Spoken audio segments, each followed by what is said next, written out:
সম্মানিত ভাইরা আমার, ভূমিকা স্যার আমরা ডাইরেক্ট কথা বলবো, যেহেতু লিখেছেন তাফসিরুল কোরআন মাহফিল, আলোচনা তাফসির ভিত্তিক হওয়ার দরকার আছে না? কথা বলতে হবে আমার সাথে, আমি করবো ওয়াজ, আপনারা দেবেন আওয়াজ, জবাব দিবেন ঠিক ঠিক, আলোচনা হবে কমপ্লিট, শ্রোতাদের স্পিরিটে বারে বক্তার হিট, আলোচনা হবে জায়গা মতো ফিট।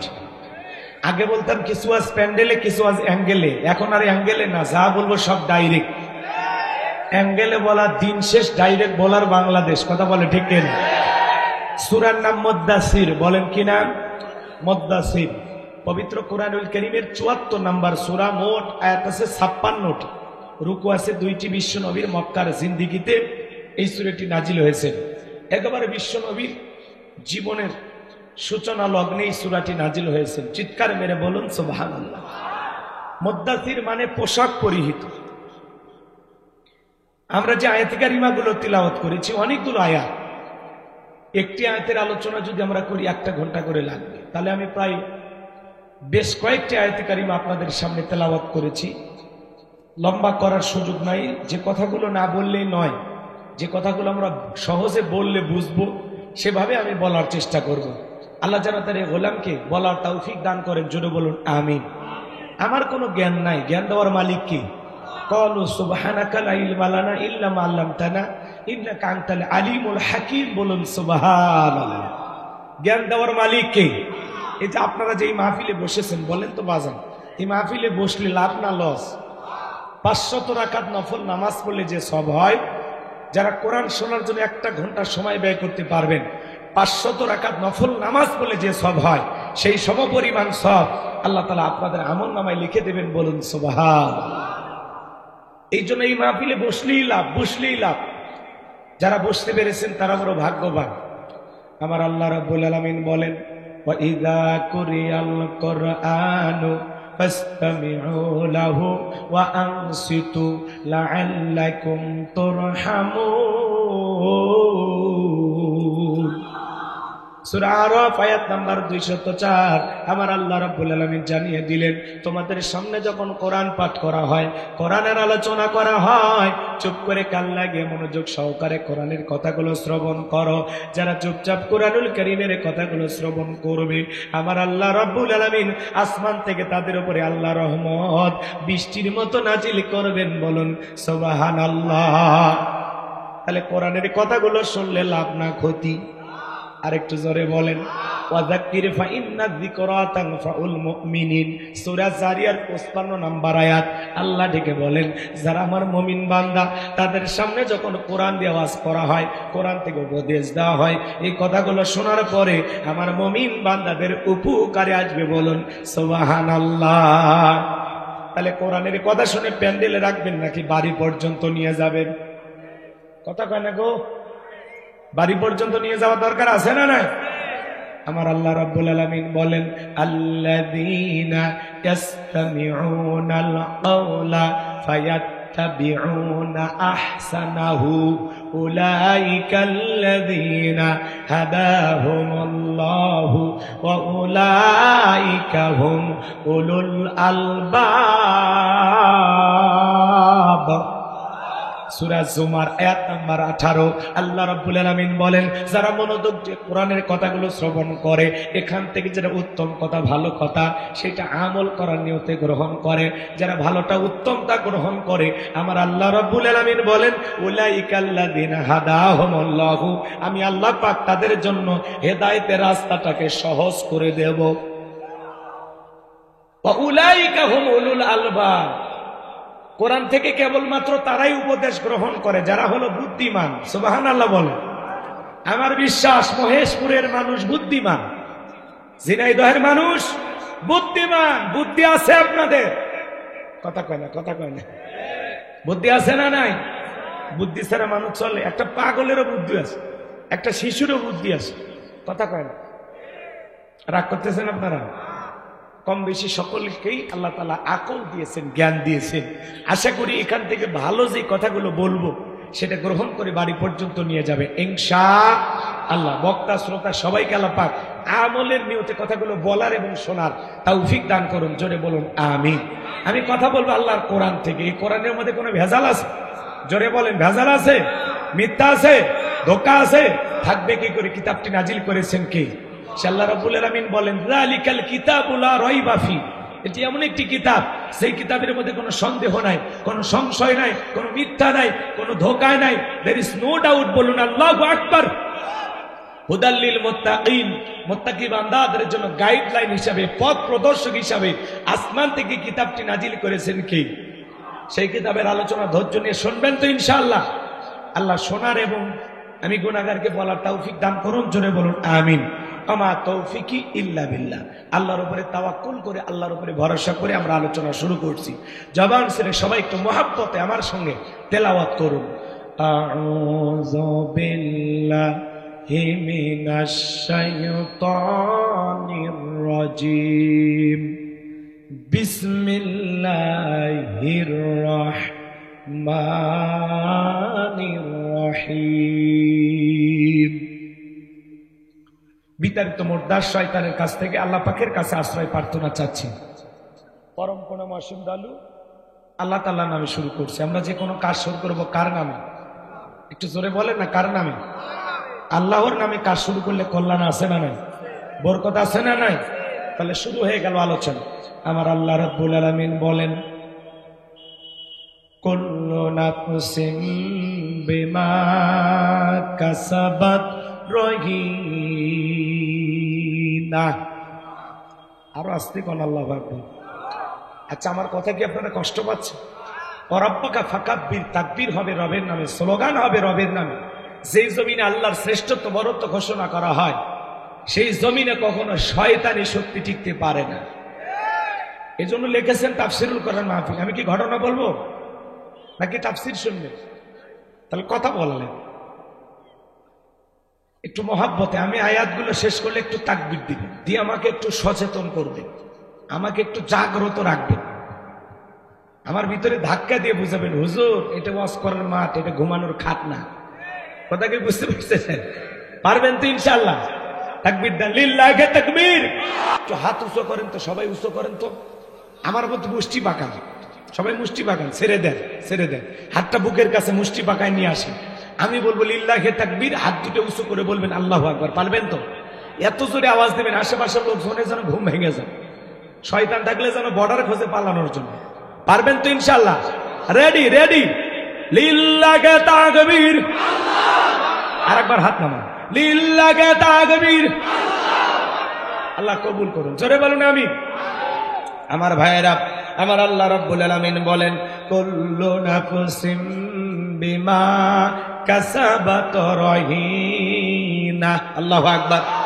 আমার আল্লাহ রাব্বুল আলামিন বলেন, প্রত্যেকটা ব্যক্তি তার নিষ্কৃত কর্মের ব্যাপারে আবদ্ধ। নিষ্কৃত কর্মের ব্যাপারে আবদ্ধ, দায়বদ্ধ। রহিনা মানে বন্ধক, আবদ্ধ হওয়া, বন্ধ করা। দিল দিয়ে কথাগুলো বুঝবেন।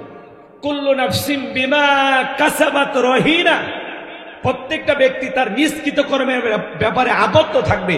আপনার জীবনের কৃতকর্মের ব্যাপারে আপনি নিজের কাছে কি আবদ্ধ, দায়বদ্ধ। আপনার জীবনের কৃতকর্মের হিসাব আপনাকেই দিতে হবে। আপনার ছেলে মেয়ে দেবে না, স্ত্রী দেবে না, সন্তান দেবে না, আপনার দল দেবে না, আপনার গ্রামবাসী দেবে না। আপনার জীবনের কৃতকর্মের হিসাব পাই টু পাই আল্লাহর কাছে একদিন দিতে হবে। কাকে? আপনাকে। কথা বলেন ঠিক কি না? এজন্য আল্লাহ তাআলা বললেন, কুল্লু নাফসিম বিমা কাসাবাত রহিনা। প্রত্যেকটা ব্যক্তি তার নিজ কৃতকর্মের ব্যাপারে আবদ্ধ। কথায় আছে না, যেমন কর্ম তেমন ফল, বিশ্বাস নাই করিয়া দেখো বেহেশত আর দোজখ সাত, বিশ্বাস নাই মরিয়া দেখো। তো আয়াতের ব্যাখ্যায় তাফসীর ইবনে কাসির থেকে বলছে, তাফসীরকারকেরা লিখেছেন, যদি কেউ সৎ কর্ম করে, ভালো কর্ম করে, এই ভালো কর্মের ফলাফল হলো জান্নাত। সুবহানাল্লাহ বলেন। আর যদি কেউ মন্দ কৃতকর্ম করে, খারাপ কৃতকর্ম করে, বাজে কৃতকর্ম করে, এর ফলাফল হলো জাহান্নাম। তাহলে এদিকে খেয়াল করেন, ভালো কর্মের ফলাফল জান্নাত আর মন্দ কর্মের ফলাফল জাহান্নাম। কি কথা বোঝা যায়? রাগ করবেন না তো ইনশাআল্লাহ? এইবার চলেন, আমি কথাগুলো ভেঙে ভেঙে বলবো। এ ভাই, কি কেন কিসে 12টা বাচ্চা? নিজের জবানের দাম ঠিক রাখা লাগবে। ওয়াদা ভঙ্গ করা কিসের লক্ষ্য? আপনারা ফাইজলামি করবেন না, খবরদার। আর যদি উঠে যান, আমি 30 সেকেন্ড চোখ বন্ধ করে চলে যাব। কয়জন যাবেন? যান। ওটা বসা করলে পরিবেশ নষ্ট হয়। 1 ঘন্টা পেশাব আটকাইতে পারেন আপনি, পুরুষ পেশাব লাগবে ঝিনাইদহ, পেশাব করবেন যায় যশোর, তাহলে মোটামুটি চলে। কথা কান, 1 ঘন্টা পুরুষ পেশাব আটকাইতে পারেন। আমি রংপুরে ওয়াজ করলাম, এক মুরব্বী চাচা কই, ভাবছি যে তুমি ওয়াজ করো, পেশাব লাগলে লঙ্গিত পেশাব চাচা, তাহলে তো চাইছি খেপে যাবে। কয় না হুজুর এমন ওয়াজ ধরছে, ওটার কায়দা ছিল না, জাগাতি কাম সারছে। কথা কি বুঝছে? এই জন্য পুরুষ হন। কথাগুলো খুব মনোযোগ দিয়ে শুনবেন, তাহলেই ভালো লাগবে। কোরআন তো কোরআন আলোচনা হবে। আমার কবির ভাই আপনাদেরকে অনেক সঙ্গীত শোনাইছে, অনেক গান শোনাইছে, শুনছেন না? আমি আর 2-1টা গান না বললাম, আমি আজকে শুধু আলোচনা করব। ঠিক আছে তো ইনশাল্লাহ? আচ্ছা, এক ভাই তার গান গাইছেন, আমি আজকে শুধু তাফসির করব। কি কি তাই না? সময়টাকে কাজে লাগাইতে হবে। আমি আগেই বলছি, সময়টাকে কাজে লাগাইতে হবে। প্রত্যেকটা আয়াতের অর্থ খালি কান খাড়া করে শোনেন, ভালো লাগবে ইনশাল্লাহ। কথা তো আমার না, কথা আল্লাহ। কুল্লু নাফসিন বিমা কাসাবাত রহিনা, প্রত্যেকটা ব্যক্তি তার নিষ্কৃত কর্মের ব্যাপারে আবদ্ধ, দায়বদ্ধ। আপনার জীবনের কৃতকর্মের হিসাব আপনাকেই দিতে হবে। কার কাছে? দিনের আলোতে, রাতের আধারে, গোপনে প্রকাশে যা করতেছেন প্রত্যেকটা কৃতকর্মের হিসাব আল্লাহ তাআলার কাছে দিতে হবে।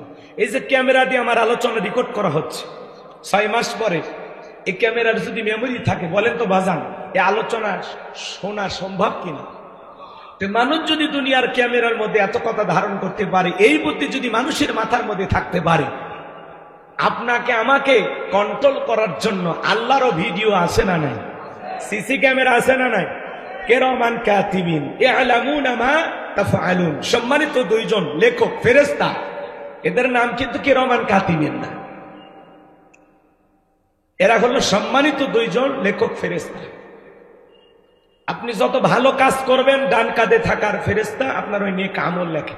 এই যে এই জায়গায় বসে ওয়াজ শুনতেছেন, নেক আমল লিখতেছে। আবার এই মুহূর্তে যারা সিনেমা হলে মনিহারে ছবি দেখতেছি, ওদেরটাও লিখতেছে। কথা কয় না গো? এই মুহূর্তে যদি কেউ পতিতালয়ে যায়, তারটা ভিডিও হচ্ছে। তার মানে দুনিয়ার ক্যামেরা দিয়ে আমার আলোচনা যেমন রেকর্ড করা হচ্ছে, আল্লাহর ফেরেশতারা প্রত্যেকটা মানুষের কৃতকর্মগুলো রেকর্ড করতেছে, অডিও এবং ভিডিও। এই বিশ্বাস আপনাদের আছে না নাই? সরকার একটা রাষ্ট্র চালাইতে গেলে তার যেরকম সিআইডি থাকে, ডিবি থাকে, গোয়েন্দা বাহিনী থাকে, আল্লাহরও গোয়েন্দা ফেরেশতা আছে না নাই? আল্লাহ বলেন, মা ইয়ালফিজু মিন কাউলিন ইল্লা লাদাইহি রাকিবুন আতীদ। আল্লাহু আকবার। আল্লাহ বলেন, বান্দা এমন কোন কথা বলে না, এমন কোন কর্মকাণ্ড করে না যা রেকর্ড করার জন্য আমার ফেরেশতারা নাই। আপনার জবানের প্রত্যেকটা কথা, কর্মকাণ্ড, অডিও ভিডিও সহকারে আল্লাহ রেকর্ড করে রাখতেছেন। রাগ করতেছেন? একটু গুছায় বললে ভালো হবে। ধরেন আপনাদের মসজিদের ইমাম সাহেব, ওনার কাছে একজন 50,000 টাকা দান করে বলতেছে, হুজুর এ টাকা আল্লাহর ঘরে দিলাম, আমার নাম বলার দরকার নেই। এই যে হুজুরের হাতে একজন দানকারী লেনদেন হচ্ছে, এই সময় ফেরেশতারা নাই? জোরে বলা লাগবে। আচ্ছা, এতগুলো মানুষের আওয়াজ আমার কানে আসে নাকি? নাকি আমার কানেরই সমস্যা? আপনার কি কথা বলতে ভয় পান? এখনো কি ভয় আছে? আছে ভয়? তাহলে কিসে? এখন বুক খুলে কথা বলবে। ভয় করার দিন শেষ, এখন আমরাই সরকার। কথা স্বাধীনতা পাইছেন না, এখনকার মিথ্যা মামলা দেখে জেলে দেবে। হ্যাঁ, ওরা অন্ধ মানুষকে পর্যন্ত মামলা দিয়েছে টিস্যুটের কাছে। কথা কয় না গো? এখনকার অন্ধ মানুষের নামে কেউ মামলা দেয়? আচ্ছা, অন্ধ মানুষ গাড়ি পড়ে, এটাকে আপনারা বিশ্বাস করেন? শয়তান বিশ্বাস করছে? ওর কাছে মিস কল দেন, ও বলবে না ভাই আমিও বিশ্বাস করি। কথা কন ঠিক কিনা? সম্মানিত ভাইয়ের আমার, দিল দিয়া কথাগুলো বুঝবেন। আপনার যদি মসজিদের ইমাম সাহেব, তার কাছে 50,000 টাকা একজন দান করলো, বলেন তো বাজান, ওই সময় ফেরেশতা ওই জায়গায় আছে না নাই? ওইটা ভিডিও হয়েছে কিনা, রেকর্ড হয়েছে কিনা? ইমাম সাহেব যদি এখন মনে করে যেই বেতন দেয় এতে তো আমার দিন যায় না, 50,000 টাকা ইমাম সাহেব যদি নিজের ব্যক্তিগত মনে করে খরচ করে, আল্লাহর ফেরেশতারা বলবে ইমাম মানুষ অনেক কষ্ট করে, 50,000 টাকা খাইছে, ওইটা লেখার দরকার নাই। কি বলেন? ইমাম সাহেবের বেলা হুজুরে ছাড় দেবে? হুজুরকে ফেরেশতা ছাড় দেবে?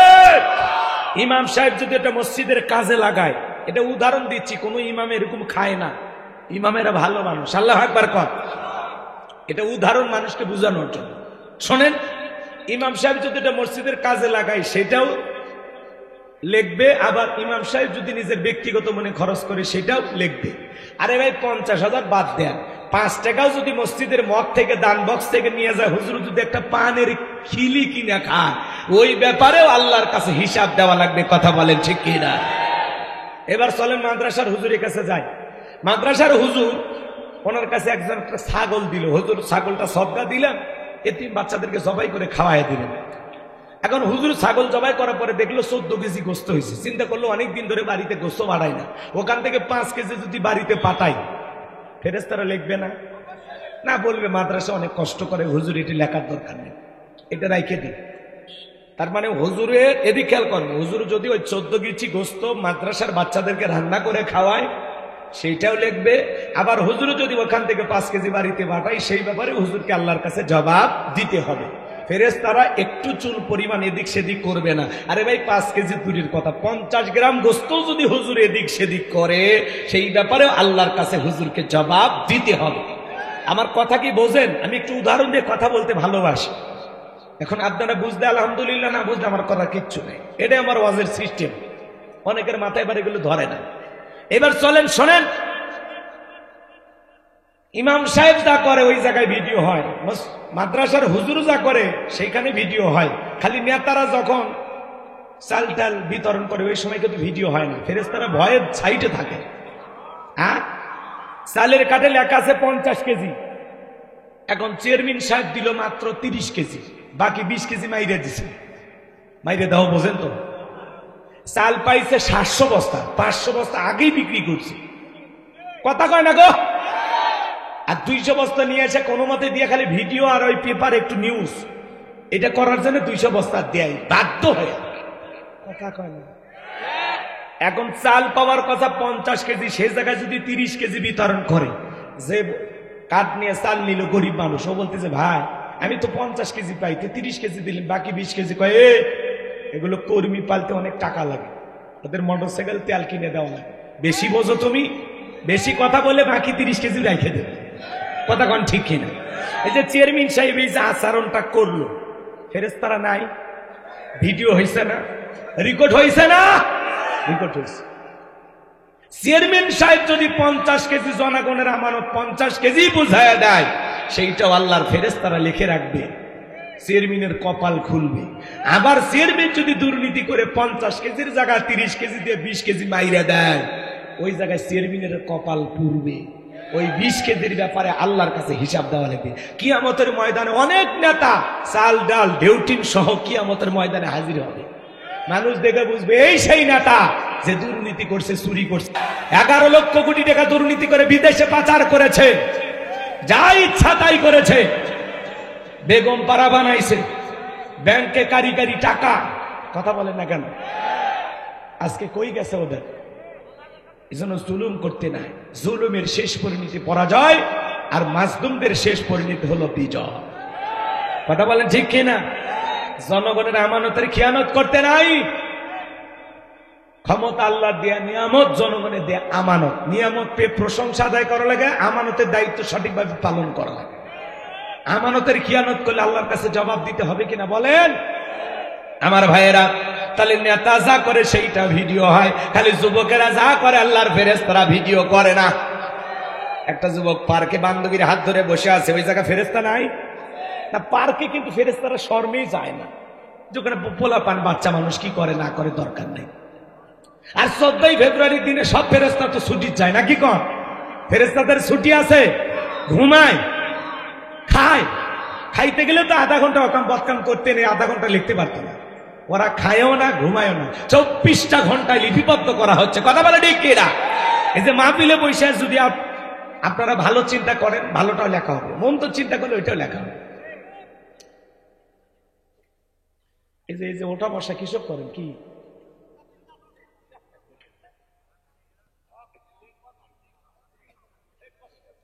আচ্ছা, তাফসির বোঝেন? তাফসির মানে কি? তাফসির মানে কি বোঝেন? আমি আপনাদেরকে একটা আয়াত তিলাওয়াত করে এটা একেবারে খুলে স্পষ্ট করে একটা সহি ধারণা আপনাদের মাথার ভিতরে ঢুকাবো। কথা কি বুঝতে পারতেছেন? শুধু আয়াত তিলাওয়াত করলাম আর বললাম তাহলে তো বুঝবেন না। ওই আয়াত প্রসঙ্গে যে কথাগুলো আপনাদেরকে যত সহজ ভাবে আপনাদের মাথার ভিতরে ঢুকানো যায় সেই চেষ্টাটা আমি করতেছি। তাফসীরে কোনো মাহফিল লিখবেন আবার ঘটনা কাহিনী শুনবেন তাহলে তো হবে। ঘটনা যদি আসে আয়াত প্রসঙ্গে সেটা আমি বলবো। তো এই জায়গায় আল্লাহ তাআলা বলতেছেন কুল্লু নাফসিন বিমা কাসাবাত রহিনা, প্রত্যেকটা ব্যক্তি তার নিষ্কৃত কর্মের ব্যাপারে আবদ্ধ।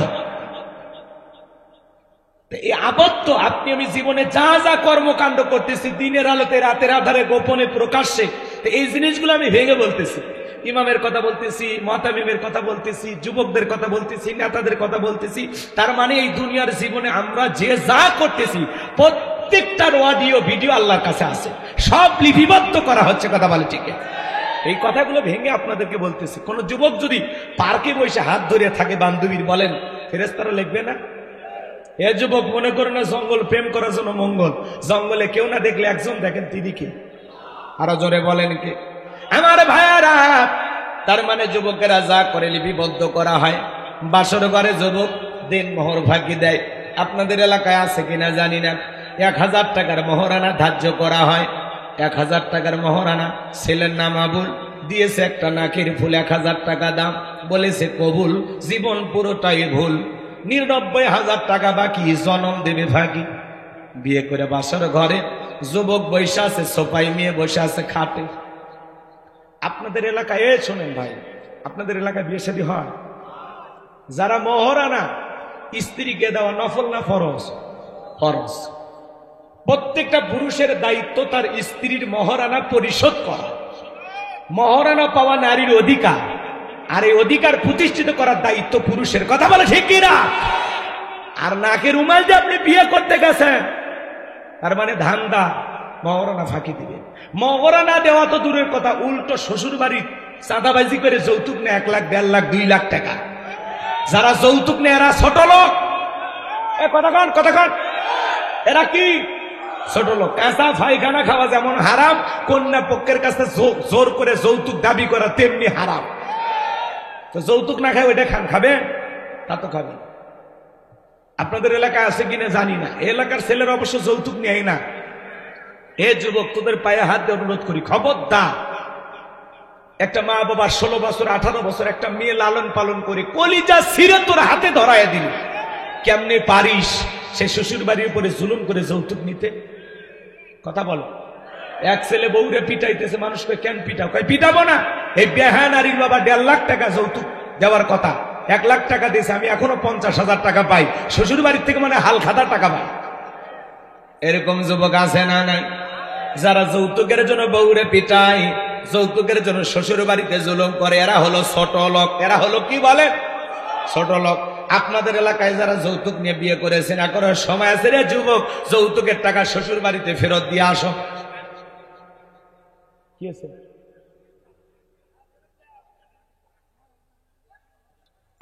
সমস্যা?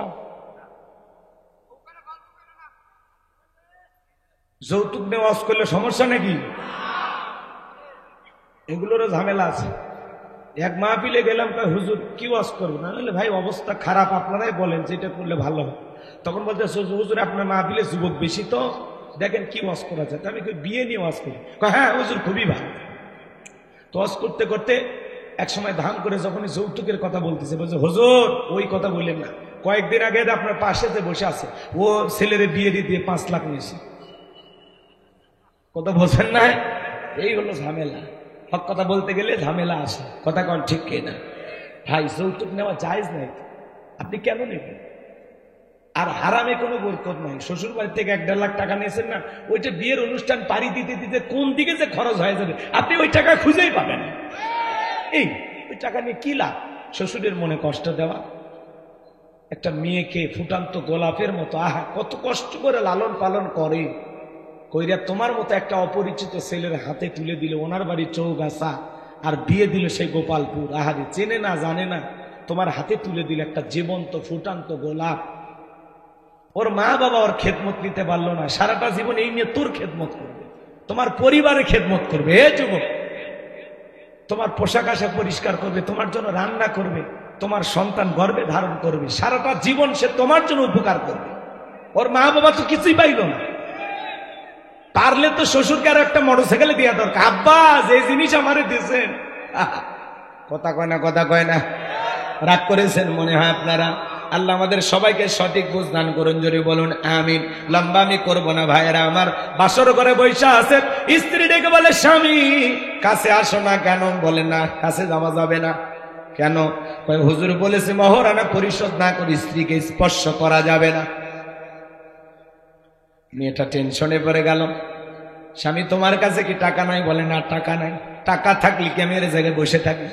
তো হুজুর কি আর কিছুই বলে নাই? হুজুর বলেছে বউ যদি মাফ করে দেয়, প্রথম দিনে আপনার বউ 1 লাখ টাকা মাফ করে দিবে, এরকম ডিল কারো আছে? হ্যাঁ, এটা মাফ করে নেওয়া না ব্ল্যাকমেল করা।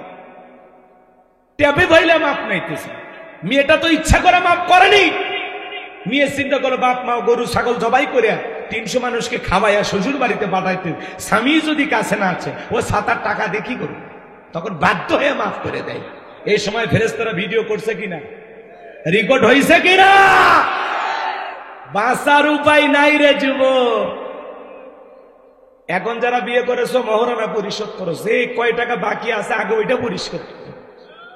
কিছু দিয়ে মাফ না, একবারে 1 লাখ টাকা কেউ মাফ করে দেয়, 50,000 টাকা বউকে দেন, দিয়ে বলেন শোনা বাকি 50,000 টাকা 2 মাসের মধ্যে দিয়ে দেবো, আপাতত মাফ করে দিয়ে জীবন শুরু করে।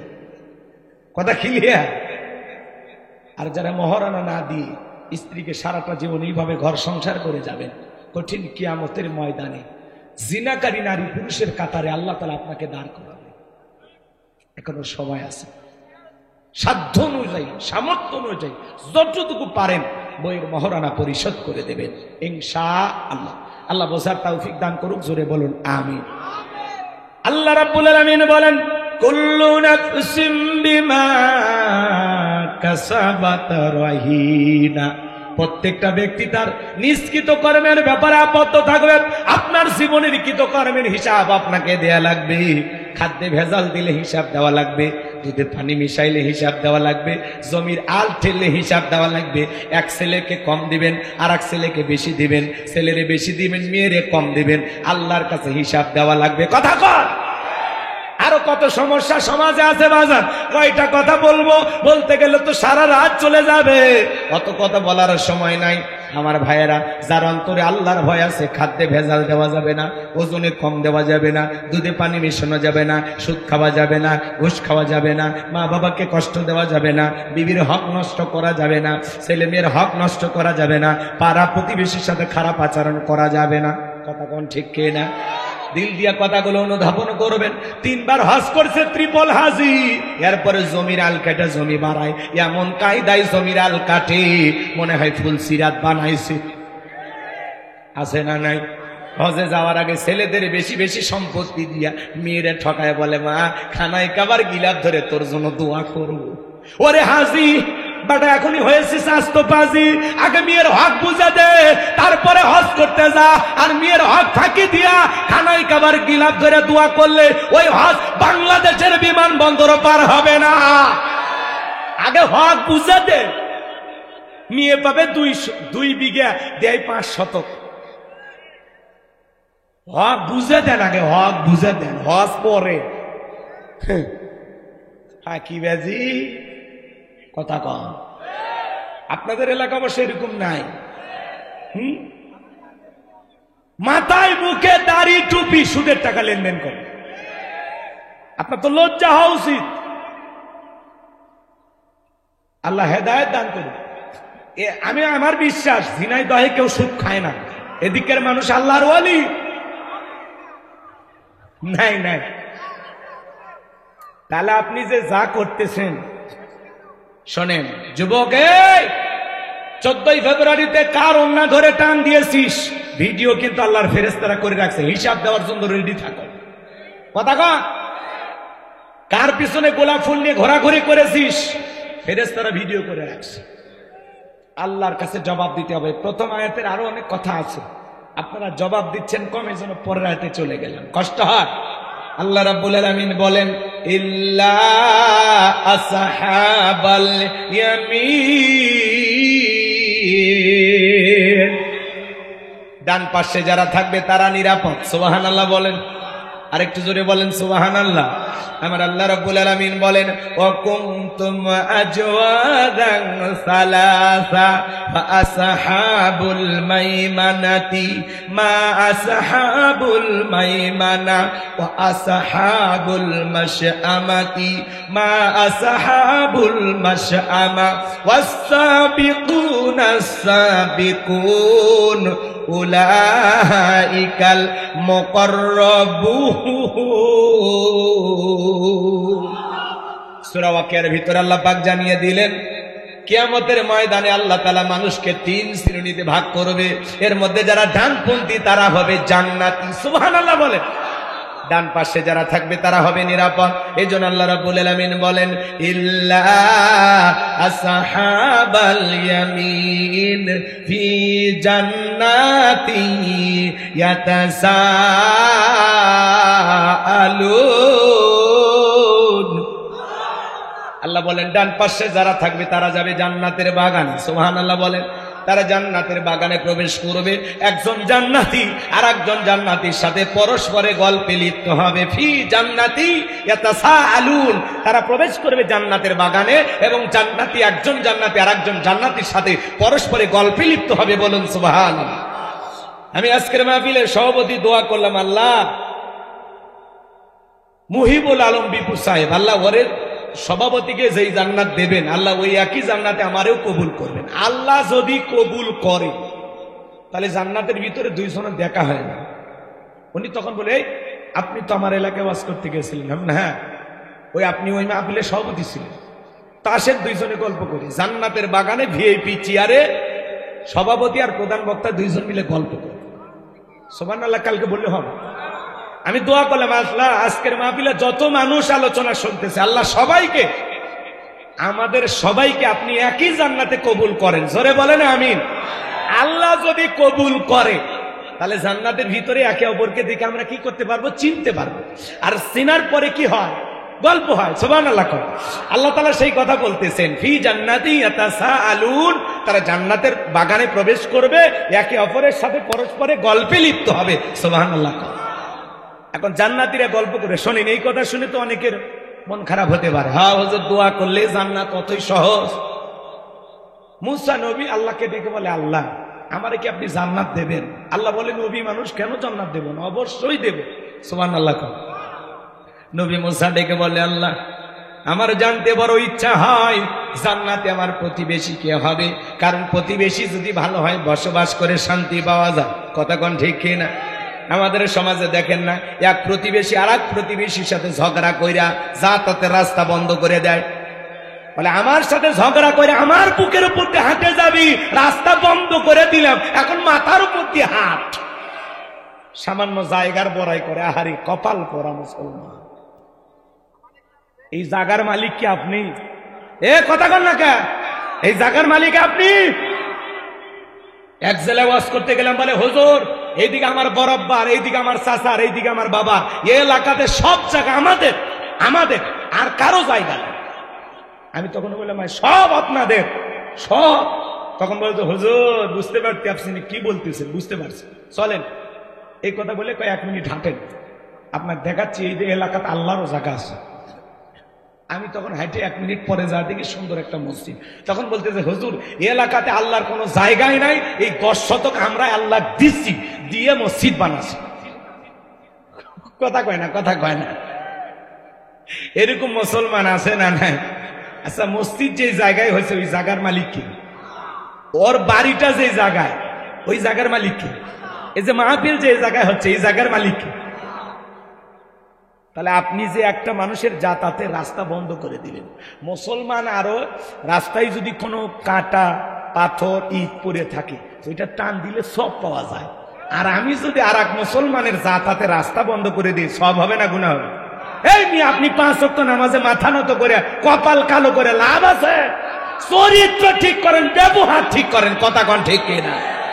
মানুষ হন আগে, নামাজ পড়ে আবার মানুষের যাতায়াতের রাস্তা বন্ধ করে দেয় হিংসা ঠেলায়। একটু পানি নামে বাড়ির ধার দিয়া রাস্তার মধ্যে গর্ত করে রেখেছে।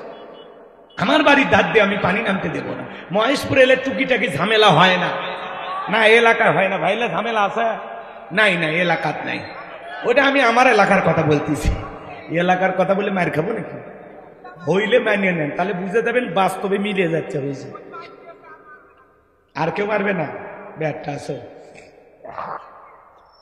আমার ভাইয়েরা দিল দিয়া কথাগুলো বোঝার চেষ্টা করবেন আমি গুনাহগার সে কথা বলে যাই আল্লাহ নবী মুসা আলাইহিস সালাম ডেকে বলেন আল্লাহ জান্নাতে আমার প্রতিবেশী কে হবে আমি জানতে চাই প্রতিবেশী ভালো হলে বসবাস করে শান্তি পাওয়া যায় কথা বলেন ঠিক কি না আর প্রতিবেশী খারাপ হলে বসবাস করে শান্তি পাওয়া যায় না নবী মুসা ডেকে বলে আল্লাহ জানতে চাই আমার প্রতিবেশী কে হবে জান্নাতে আর প্রতিবেশী নিয়ে তো মারামারি হবে না হবে কি কোনো ঝামেলা হবে না নবী মুসা জানতে চায় আল্লাহ ডেকে বলে পয়গম্বর তোমার সাথে জান্নাতে থাকবে যে তোমার সঙ্গী হবে যে দুনিয়াতে বর্তমানে একজন কসাই সে নবী মুসা ডেকে বলে আল্লাহ দুনিয়ার এত মানুষ থাকতে কসাই কেন আমার সাথে জান্নাতে যাবে জানতে বড় আগ্রহ হয় আমার আল্লাহ ডেকে বলে নবী মুসা সবই যদি আমি বলে দেই তাহলে তোমার দায়িত্বটা কি কেন জান্নাত দিলাম জানতে হলে কসাইয়ের কাছে তোমাকে যেতে হবে আল্লাহ আকবার বলে ঘটনা বলা মূল উদ্দেশ্য না বাজান সামনের দিকে যাই গেলে আপনারা বুঝতে পারবেন কেনই বা বললাম নবী মুসা এবার ওই বাজারে চলে গেল কসাই সুন্দর করে গোশত বিক্রি করে বাড়ির পথে রওনা করেছেন আল্লাহ নবী মুসা আলাইহিস সালাম ডেকে বলে কসাই রে আমি যদি তোমার বাড়ির মেহমান হই তোমার কি কোনো আপত্তি আছে বলে না এইবার নবী মুসাকে সঙ্গে নিয়ে কসাই তার বাড়িতে চলে গেলেন সুন্দর করে গোশত রান্না করার পরে বাটির মধ্যে গোশত নিয়ে তার জনম দুঃখিনী মা অন্ধ চোখে দেখতে পারে না মায়ের মুখে তুলে তুলে খাওয়ায় খাওয়া শেষে দুঃখিনী মা দুইটা হাত তুলে দোয়া করে বলে আল্লাহ এই জামানার মুসা নবী যেই জান্নাতে থাকবে আমার ছেলেটাকেও আপনি একই জান্নাতে কবুল করে নিও আল্লাহ গো জামানার নবী মুসা যেই জান্নাতে থাকবে ওই একই জান্নাতে আমার সন্তানটাকে তুমি জায়গা করে দিও মহিলা দোয়া করলেন ছেলেটা নবী মুসার কাছে চলে আসলেন ডেকে বলে এই যুবক একজন মহিলা দোয়া করলো কে বলে আপনি কিছু মনে করবেন না ওইটা আমার মা প্রতিদিন আল্লাহর কাছে দোয়া করে আল্লাহ গো এই জামানার নবী মুসা যেই জান্নাতে থাকবে আমার ছেলেটাকে সে একই জান্নাতে কবুল করে নিও আপনি বলেন কই জামানার নবী মুসা আর কই আমার মতো সামান্য কসাই আল্লাহকে এই দোয়া কখনো কবুল করতে পারে নবী মুসা ডেকে বলে কসাই রে আমি হলাম জামানার নবী মুসা আর তোমার মায়ের দোয়া আল্লাহ কবুল করেছেন আমি যেই জান্নাতে থাকবো সেই জান্নাতের পাশের ফ্ল্যাটে আল্লাহ তোমাকেও থাকার জায়গা করে দেবে তোমার মায়ের দোয়া কবুল হয়েছে মায়ের দোয়ার কারণে সন্তান জান্নাতি হয়ে গেল নবী মুসার সাথে সেই মায়ের সাথে ভালো ব্যবহার করার দরকার আছে না নাই আপনাদের মা বাবা আছে না নাই আজকে সমাজের সবচাইতে বেশি অবহেলিত হলো মা বাবা সন্তানদের দ্বারা লাঞ্ছনা গঞ্চনার শিকার হলো মা বাবা কথা কন এই জন্য আল্লাহ বলেন ওয়াকাদা রাব্বুকা আল্লা তা'বুদু ইল্লা ইয়াহু ওয়া বিল ওয়ালিদাইনি ইহসানা আল্লাহ বলে আমার ইবাদত করো আমার গোলামি করো আমার ইবাদতের সাথে কাউকে শরীক করো না আমার ইবাদতের পর তোমাদের দায়িত্ব হলো মাতা পিতার সাথে খেদমত করা তাদের সাথে উত্তম আচরণ করা এ যুবক ভাই তোমাদের পায়ে হাত দিয়ে অনুরোধ করে বলে যায় এই দুনিয়ার জমিন আজকে 95% পরিবারে মা বাবা নির্যাতন জুলুমের শিকার অধিকাংশ সন্তানেরা মা বাবাকে অবহেলা করে তুমি কি জানো রে যুবক মা বাবার দুয়ার কত দাম তুমি কি জানো আমি হুজুর দোয়া করলে কবুল হইতে পারে না হইতে পারে কিন্তু তোমার মা বাবা যদি তোমার জন্য দোয়া করে এই দোয়া কখনো আল্লাহ তাআলা ফেরত দেবে না কথা বলেন ঠিক কি না আমার ভাইরা রে গভীর মনোযোগ দিয়ে কথাগুলো শুনবেন যুবক তোদের পায়ে হাত দিয়ে অনুরোধ করে বলে যায় খবরদার মা বাবার সাথে কোনোদিন বেয়াদবি করো না একটা মা সন্তানের জন্য কত কষ্ট করে যুবক সন্তান যখন মায়ের গর্ভে চলে আসে মা খাইতে পারে না মার বমি বমি হয় 7-8 মাস যখন হয়ে যায় সন্তান যখন পেটের ভিতরে নাড়াচাড়া করে ওই সন্তানের দুইটা পা আল্লাহ তাআলা মায়ের কলিজার সাথে সেট করে দেয় ডাক্তারি গবেষণায় বলা হয়েছে বাজার আপনি আমি মায়ের গর্ভে যেই জায়গাটাতে থাকি এই জায়গা মাত্র 10 ইঞ্চি যেই সন্তান সবচাইতে কম মায়ের পেটের ভিতরে নাড়াচাড়া করে মায়ের গর্ভে থাকা অবস্থায় ওই সন্তান 4500 বার মায়ের কলিজায় লাথি মারে 8-9 মাস যখন হয়ে যায়, পেটটা যখন তরমুজের মতো অনেক বড় হয়ে যায়, মা ঘুমাইতে পারে না। পেটের একোনায় ওকোনায় চিনচিন ব্যথা করে, মার কষ্ট করে। সারা রাত জায়গা মা দেলে পিঠটা লাগায় থাকে। যেই মা রাত্রি জাগরণ করে ঘুমাইতে পারে না,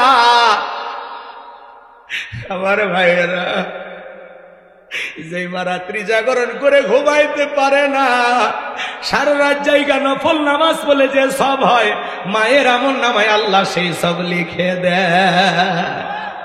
সন্তান যখন ডেলিভারির সময় হয়ে আসে, আমার ভাইয়েরা, দক্ষিণী মা বাবার দুটা পা জড়াইয়া কান্না করে। মায়ের চোখের পানি যখন বাবার পাকে স্পর্শ করে, বাবা ঘুম থেকে জাগ্রত হইয়া ডেকে বলে, বিবি এত রাত্রিবেলায় কেন তুমি কান্না করো, কি হয়েছে তোমার? মা ডেকে বলে, স্বামী দীর্ঘদিন আপনার সংসার করলাম, ভুল বেয়াদবি মাফ করে দেবে। আমি আমার সন্তানটাকে জন্ম দেওয়ার জন্য বাবার বাড়িতে চলে যাব। ও স্বামী, আপনার সংসারের চাবি বুঝাইয়া নেন, বেঁচে থাকলে আবারও দেখা হবে। এই কথা বলে মা দাইমার ঘরে চলে যায়। প্রসবের যাতনায় মা দাঁত মুখ কামড়ায়, চোখের পানি ছেড়ে দিয়ে কাঁদে। হে যুবক, একটা সন্তান ডেলিভারি করতে গিয়ে কত কষ্ট হয়, কত ব্যথা হয়, দুনিয়ার মা সারা কেউ বুঝবে না। নবীর এক সাহাবী মাকে কাঁধে করে নিয়ে খানায় কাবা তওয়াফ করে। নবী বলে, সাহাবী বড় ভালো কাজ করতেছ। সাহাবী ডেকে বলে, হুজুর আমি যে আমার মাকে কাঁধে করে না খানায় কাবা তওয়াফ করলাম, আমি কি আমার মায়ের হক আদায় করতে পেরেছি? বিশ্বনবী ডেকে বলেন, সাহাবী আল্লাহ যদি তোমাকে কিয়ামত পর্যন্ত হায়াত দেয়, আর তুমি যদি তোমার মাকে কাঁধে নিয়ে খানায় কাবা তওয়াফ করো, তোমার মা তোমাকে জন্ম দেওয়ার সময় প্রসবের যাতনায় আ শব্দ করেছিল, ওই একটা আ শব্দের হক দুনিয়ার কোন সন্তান আদায় করতে পারবে না। এই জন্য নবীজি বলেছেন, ওমা জান্নাতুকা ওয়া নারুকা, তোমার পিতামাতাই তোমার বেহেশত, তোমার পিতামাতাই তোমার দোজখ। যুবক রে, যারা মা বাবার মনে কষ্ট দিয়া বাড়ি থেকে তাড়াইয়া দেয়, বৃদ্ধাশ্রমে পাঠাইয়া দেয়, ও মা বাবাকে তাড়াইয়া দেয় নাই, নিজের ভাগ্য থেকে জান্নাত তাড়িয়ে দিয়েছে। যত বড় ইমাম হন, বক্তা হন, শিক্ষিত মানুষ হন, যদি মা বাবার মনে কষ্ট দিয়ে থাকেন, ছাড় পাওয়ার সুযোগ নাই। একটা 2013 সালে পত্রিকা একটা কলম পড়েছিলাম বিশ্ব মা দিবস উপলক্ষে। ছেলেটার নাম ছিল আব্দুল মালেক। ছোটবেলায় চোখে দেখতে পারতো না, চোখ দিয়ে ঝাপসা ঝাপসা দেখতো, চোখ দিয়ে পুষ পড়তো, পানি পড়তো। দুঃখিনী মা সন্তানটাকে ডাক্তারের কাছে নিয়ে গেল। ডাক্তার চোখটা পরীক্ষা নিরীক্ষা করে বলে, আপা আপনার ছেলের যে অবস্থা, চোখটা অপারেশন করা ছাড়া ভালো হওয়ার কোনো সম্ভব নাই। এমন একটা অ্যামাউন্টের কথা বললেন। মহিলা কাঁদে আর ডেকে বলে, ডাক্তার ভাই এত টাকা পাবো কোথায়? ছেলের তো বাবা নাই। ছেলে যদি বড় হয়ে অন্ধ হয়ে যায়, স্বামীরেও হারাইলাম, সন্তান বড় হয়ে অন্ধ হলো, তাহলে আমার জীবনের কি বা হলো? ও ডাক্তার ভাই, আমি যদি দুইটা চোখ আমার ছেলেকে দিয়ে দেই, তাহলে আমার ছেলে চোখে দেখতে পারবে কিনা?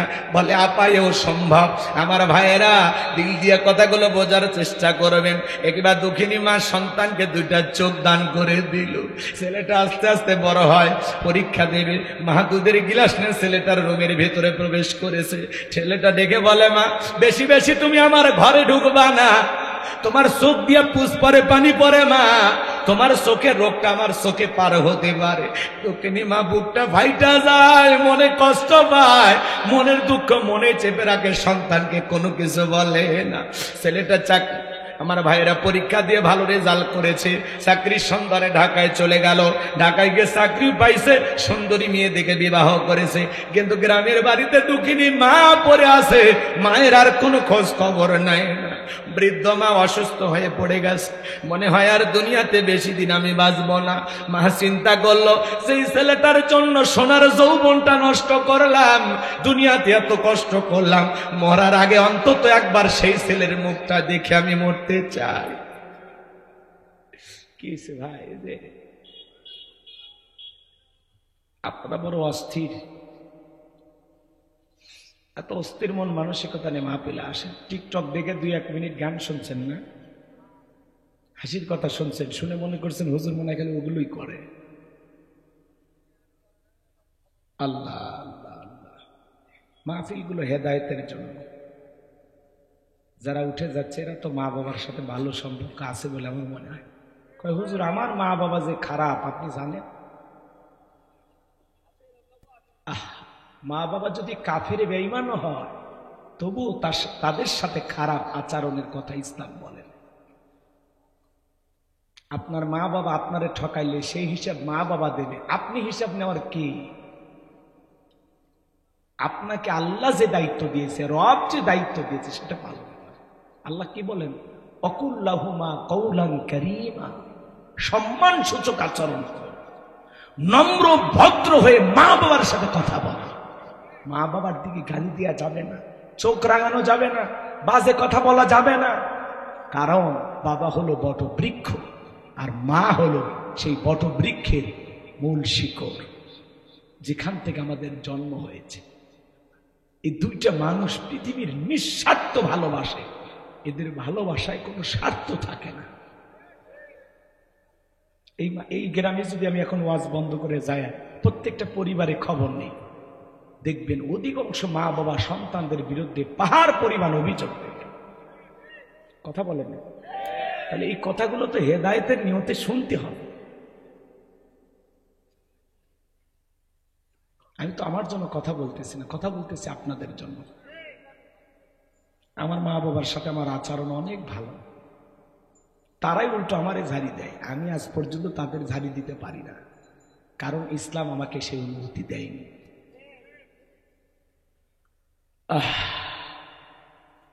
ছেলেটার মা তখন চিন্তা করলো মরার আগে একবার ছেলেটাকে কি দেখতে চাই।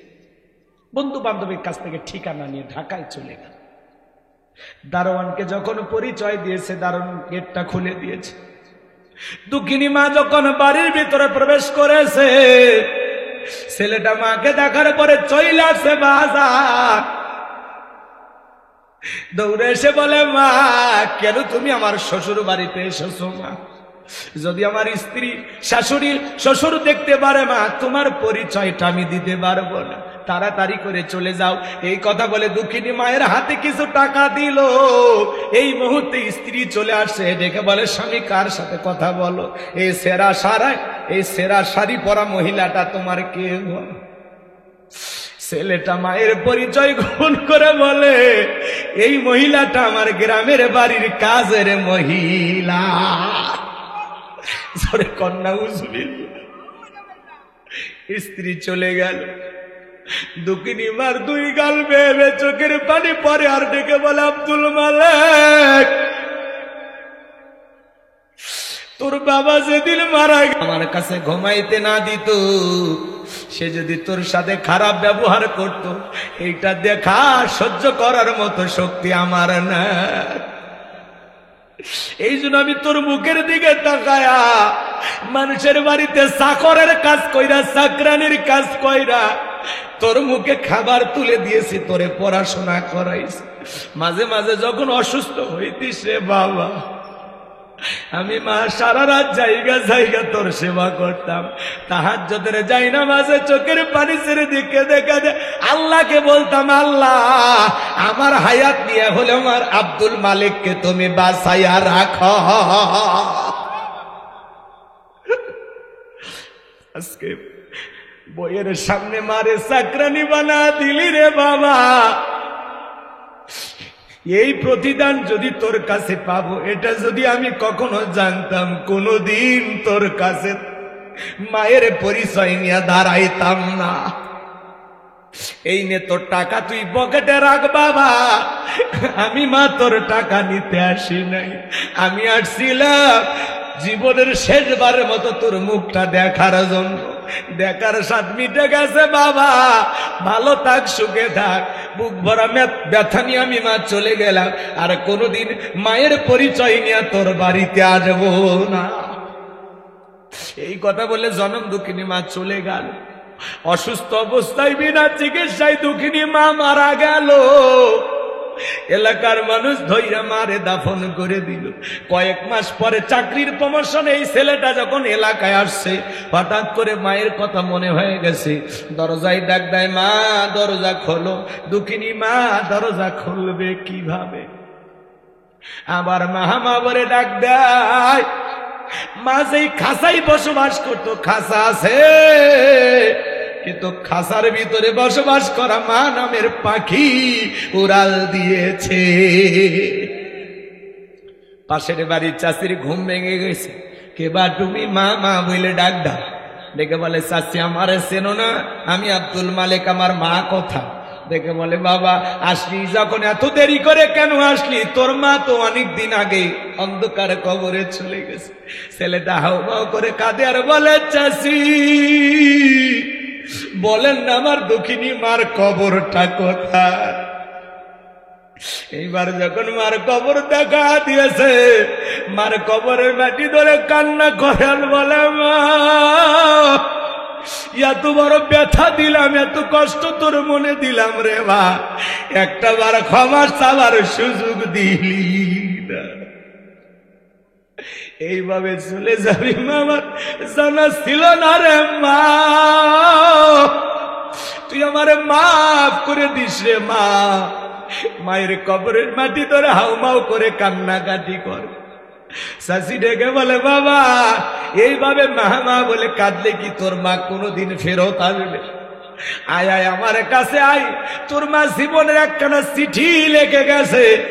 আরে বলেছে, কোনদিন যদি আমার আব্দুল মালিক আসে, মায়ের লেখা শেষ চিঠিটা আমার ছেলের হাতে দিও।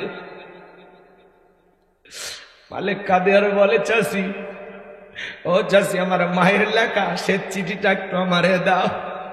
হে যুবক, একটা মা সন্তানকে জন্ম দিতে গিয়া ছোট্ট বালতির মতো এক বালতি রক্ত শরীর থেকে ঢেলে ফেলে দেয়। কত মা অজ্ঞান হয়ে পড়ে থাকে। কিছুক্ষণ পরে যখন জ্ঞান ফিরে পায়, ডেকে বলে, কই আমার সোনামানিক, আমার কোলে দাও। মা সন্তানকে কোলে নেয়, গালে মুখে চুমা খায় আর বলে, বাজাদার তোরে দেখার পরে সব কষ্ট আমি মা ভুলে গেলাম। মাঝে কত কষ্ট করে, 2-2.5 বছর বুকের দুধ পান করায়। মা বাবার ঋণ আমি কখনো শোধ করতে পারবো না। মা বাবার তুলনা তো কোনোদিন দুনিয়াতে এত কথায় শেষ করা যাবে না। মা বাবা তুলনা কোনো কিছু দিয়ে পূরণ হবে না। মা বাবা এটা আলাদা একটা নিয়ামত। হে যুবক, সেই মা বাবার মনে কখনো কষ্ট দেওয়া যাবে না। কোন কোন যুবক আছেন মাতা পিতার খেদমত করে তাদের দোয়া নিয়ে জান্নাতে যেতে চান? 2টা হাত তুলে দেখা। আল্লাহ আমাদের সবাইকে পিতা মাতার খেদমত করা তৌফিক দান করুন। জোরে বলুন আমিন। আর একটু জোরে বলেন আমিন। মা বাবার খেদমত করবেন তো ইনশাআল্লাহ? হাত নামান। হে যুবক, খবরদার খবরদার, মা বাবার মনে কষ্ট দিও না। আজকে তুমি তোমার মা বাবার সাথে যে আচরণ করবা, তোমার সন্তান বড় হয়ে তোমার সাথে একই আচরণ করবে। একটা শিক্ষিত লোকের গল্প পড়েছিলাম। বাড়িতে অনেক ভিআইপি খাওয়ার আয়োজন হয়েছে, তেহেরি নেহেরি বিরিয়ানি রোস্ট, গরুর গোস্ত, খাসির গোস্ত, সেই ভিআইপি খাওয়া। একটা ভাঙ্গা প্লেটে কিছু একটু খাবার দিয়ে ছোট্ট বাচ্চাকে বলতে, সেটা তোর দাদু ভাইকে দিয়ে আয়। এখনকার বাচ্চারা অত বৈজ্ঞানিক, সেই বুদ্ধি সন্তানদের মাথায়। কথা কয় না? এক একটা বাচ্চা মানে কম্পিউটার। তখন বলতেছে, আব্বু আমরা এত ভালো খাইলে আমার দাদুর জন্য এই খাবার, ব্যাপারটা কি? তখন বলতেছে, তোর দাদুর বয়স হয়ে গেছে, এই খাবার দিয়ে এটা দিয়েই হবে। তখন বলতেছে, আব্বু তাহলে আমি এই প্লেটটা যত্ন করে রেখে দেবো, দাদুর মতো যখন তোমার বয়স হবে এই প্লেটে করে আমি তোমাকে খাইতে দেবো। শিক্ষিত মানুষ বিবেকের দরজা খুলে গেছে, সঙ্গে সঙ্গে প্লেটের খাবার ফেলায় দিয়ে বলতেছে, বাবা তোর আজকে এমন একটা শিক্ষা দিলি, কলেজ বিশ্ববিদ্যালয়ে যা শিখতে পারি না তোর কাছে তাই শিখলাম।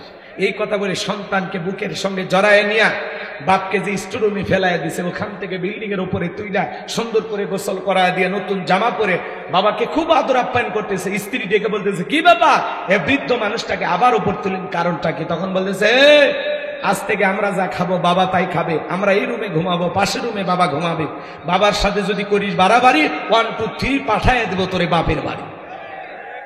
কথা কয় না? বইয়ের ভালোবাসা বইয়ের কাছে, মা বাবার ভালোবাসা মা বাবার কাছে। কথা বলেন ঠিক কিনা? কাউকে বেশি প্রাধান্য দিদিকে কারো প্রতি অবহেলা করা যাবে।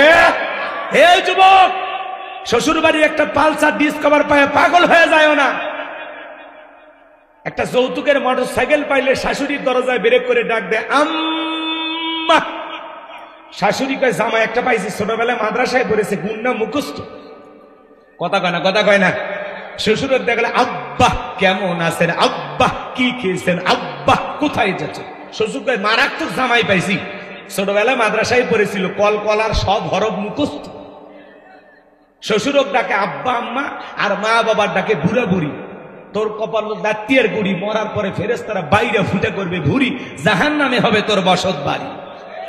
এ কপাল পোড়া যুবক, তোর মতো একটা যুবককে লালন পালন করতে গিয়ে 20, 22, 25 বছরে মা বাবা এরকম 5টা 10টা পালসারের টাকা তোর পিছনে খরচ করেছে। এ বেঈমান, স্বার্থবার ভুলে গেলি সেই মা বাবার অবদানের কথা। আল্লাহ যুবকদের হেদায়েত দান করুন। জোরে বলুন আমি। মা বাবার মনে কষ্ট দেওয়া যাবে? জোরে বলেন দেয়া যাবে? মা বাবার ঋণ কখনো শোধ করা যাবে?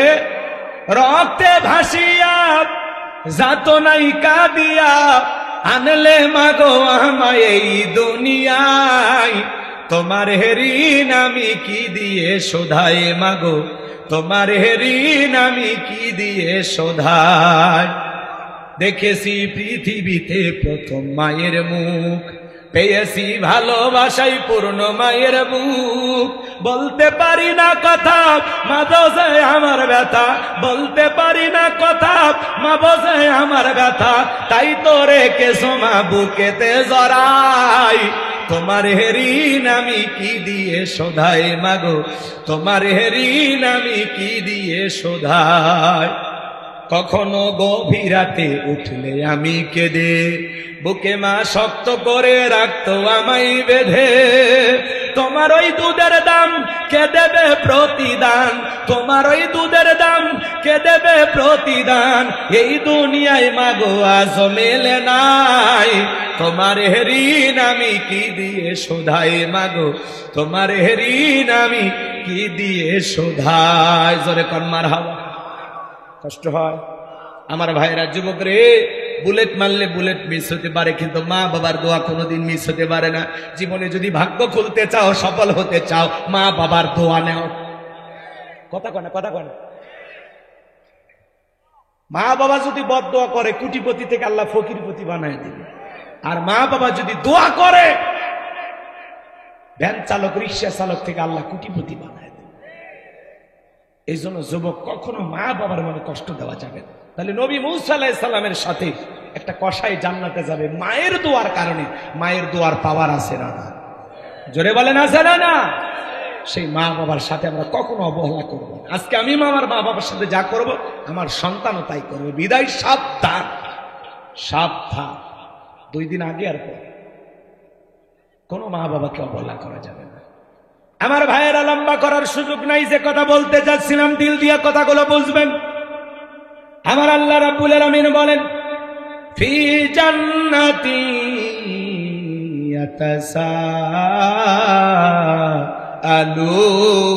ইয়াতাসাআলুন। আল্লাহ রাব্বুল আলামিন বলেন, তারা জান্নাতে প্রবেশ করবে। একজন জান্নাতি আর একজন জান্নাতীর সাথে পরস্পরে গল্পে লিপ্ত হবে। জান্নাতীরা গল্প করতে করতে তাদের দৃষ্টি চলে যাবে নিচের দিকে। তারা নিচের দিকে তাকায় দেখবে দাউ দাউ করে জাহান্নামের আগুন জ্বলতেছে। ওই জাহান্নামের আগুনে মানুষগুলোকে পোড়ানো হচ্ছে। আমার ভাইয়েরা, তখন ওই জাহান্নামের ভিতরে আগুনে পুড়তে দেখবে অসংখ্য মানুষকে। এদের মধ্য থেকে কিছু মানুষকে দেখে তারা চিনতে পারবে। আর তখন তা জান্নাতীরা ওই জাহান্নামীদেরকে প্রশ্ন করে বলবে, আনিল মুজরিমিন,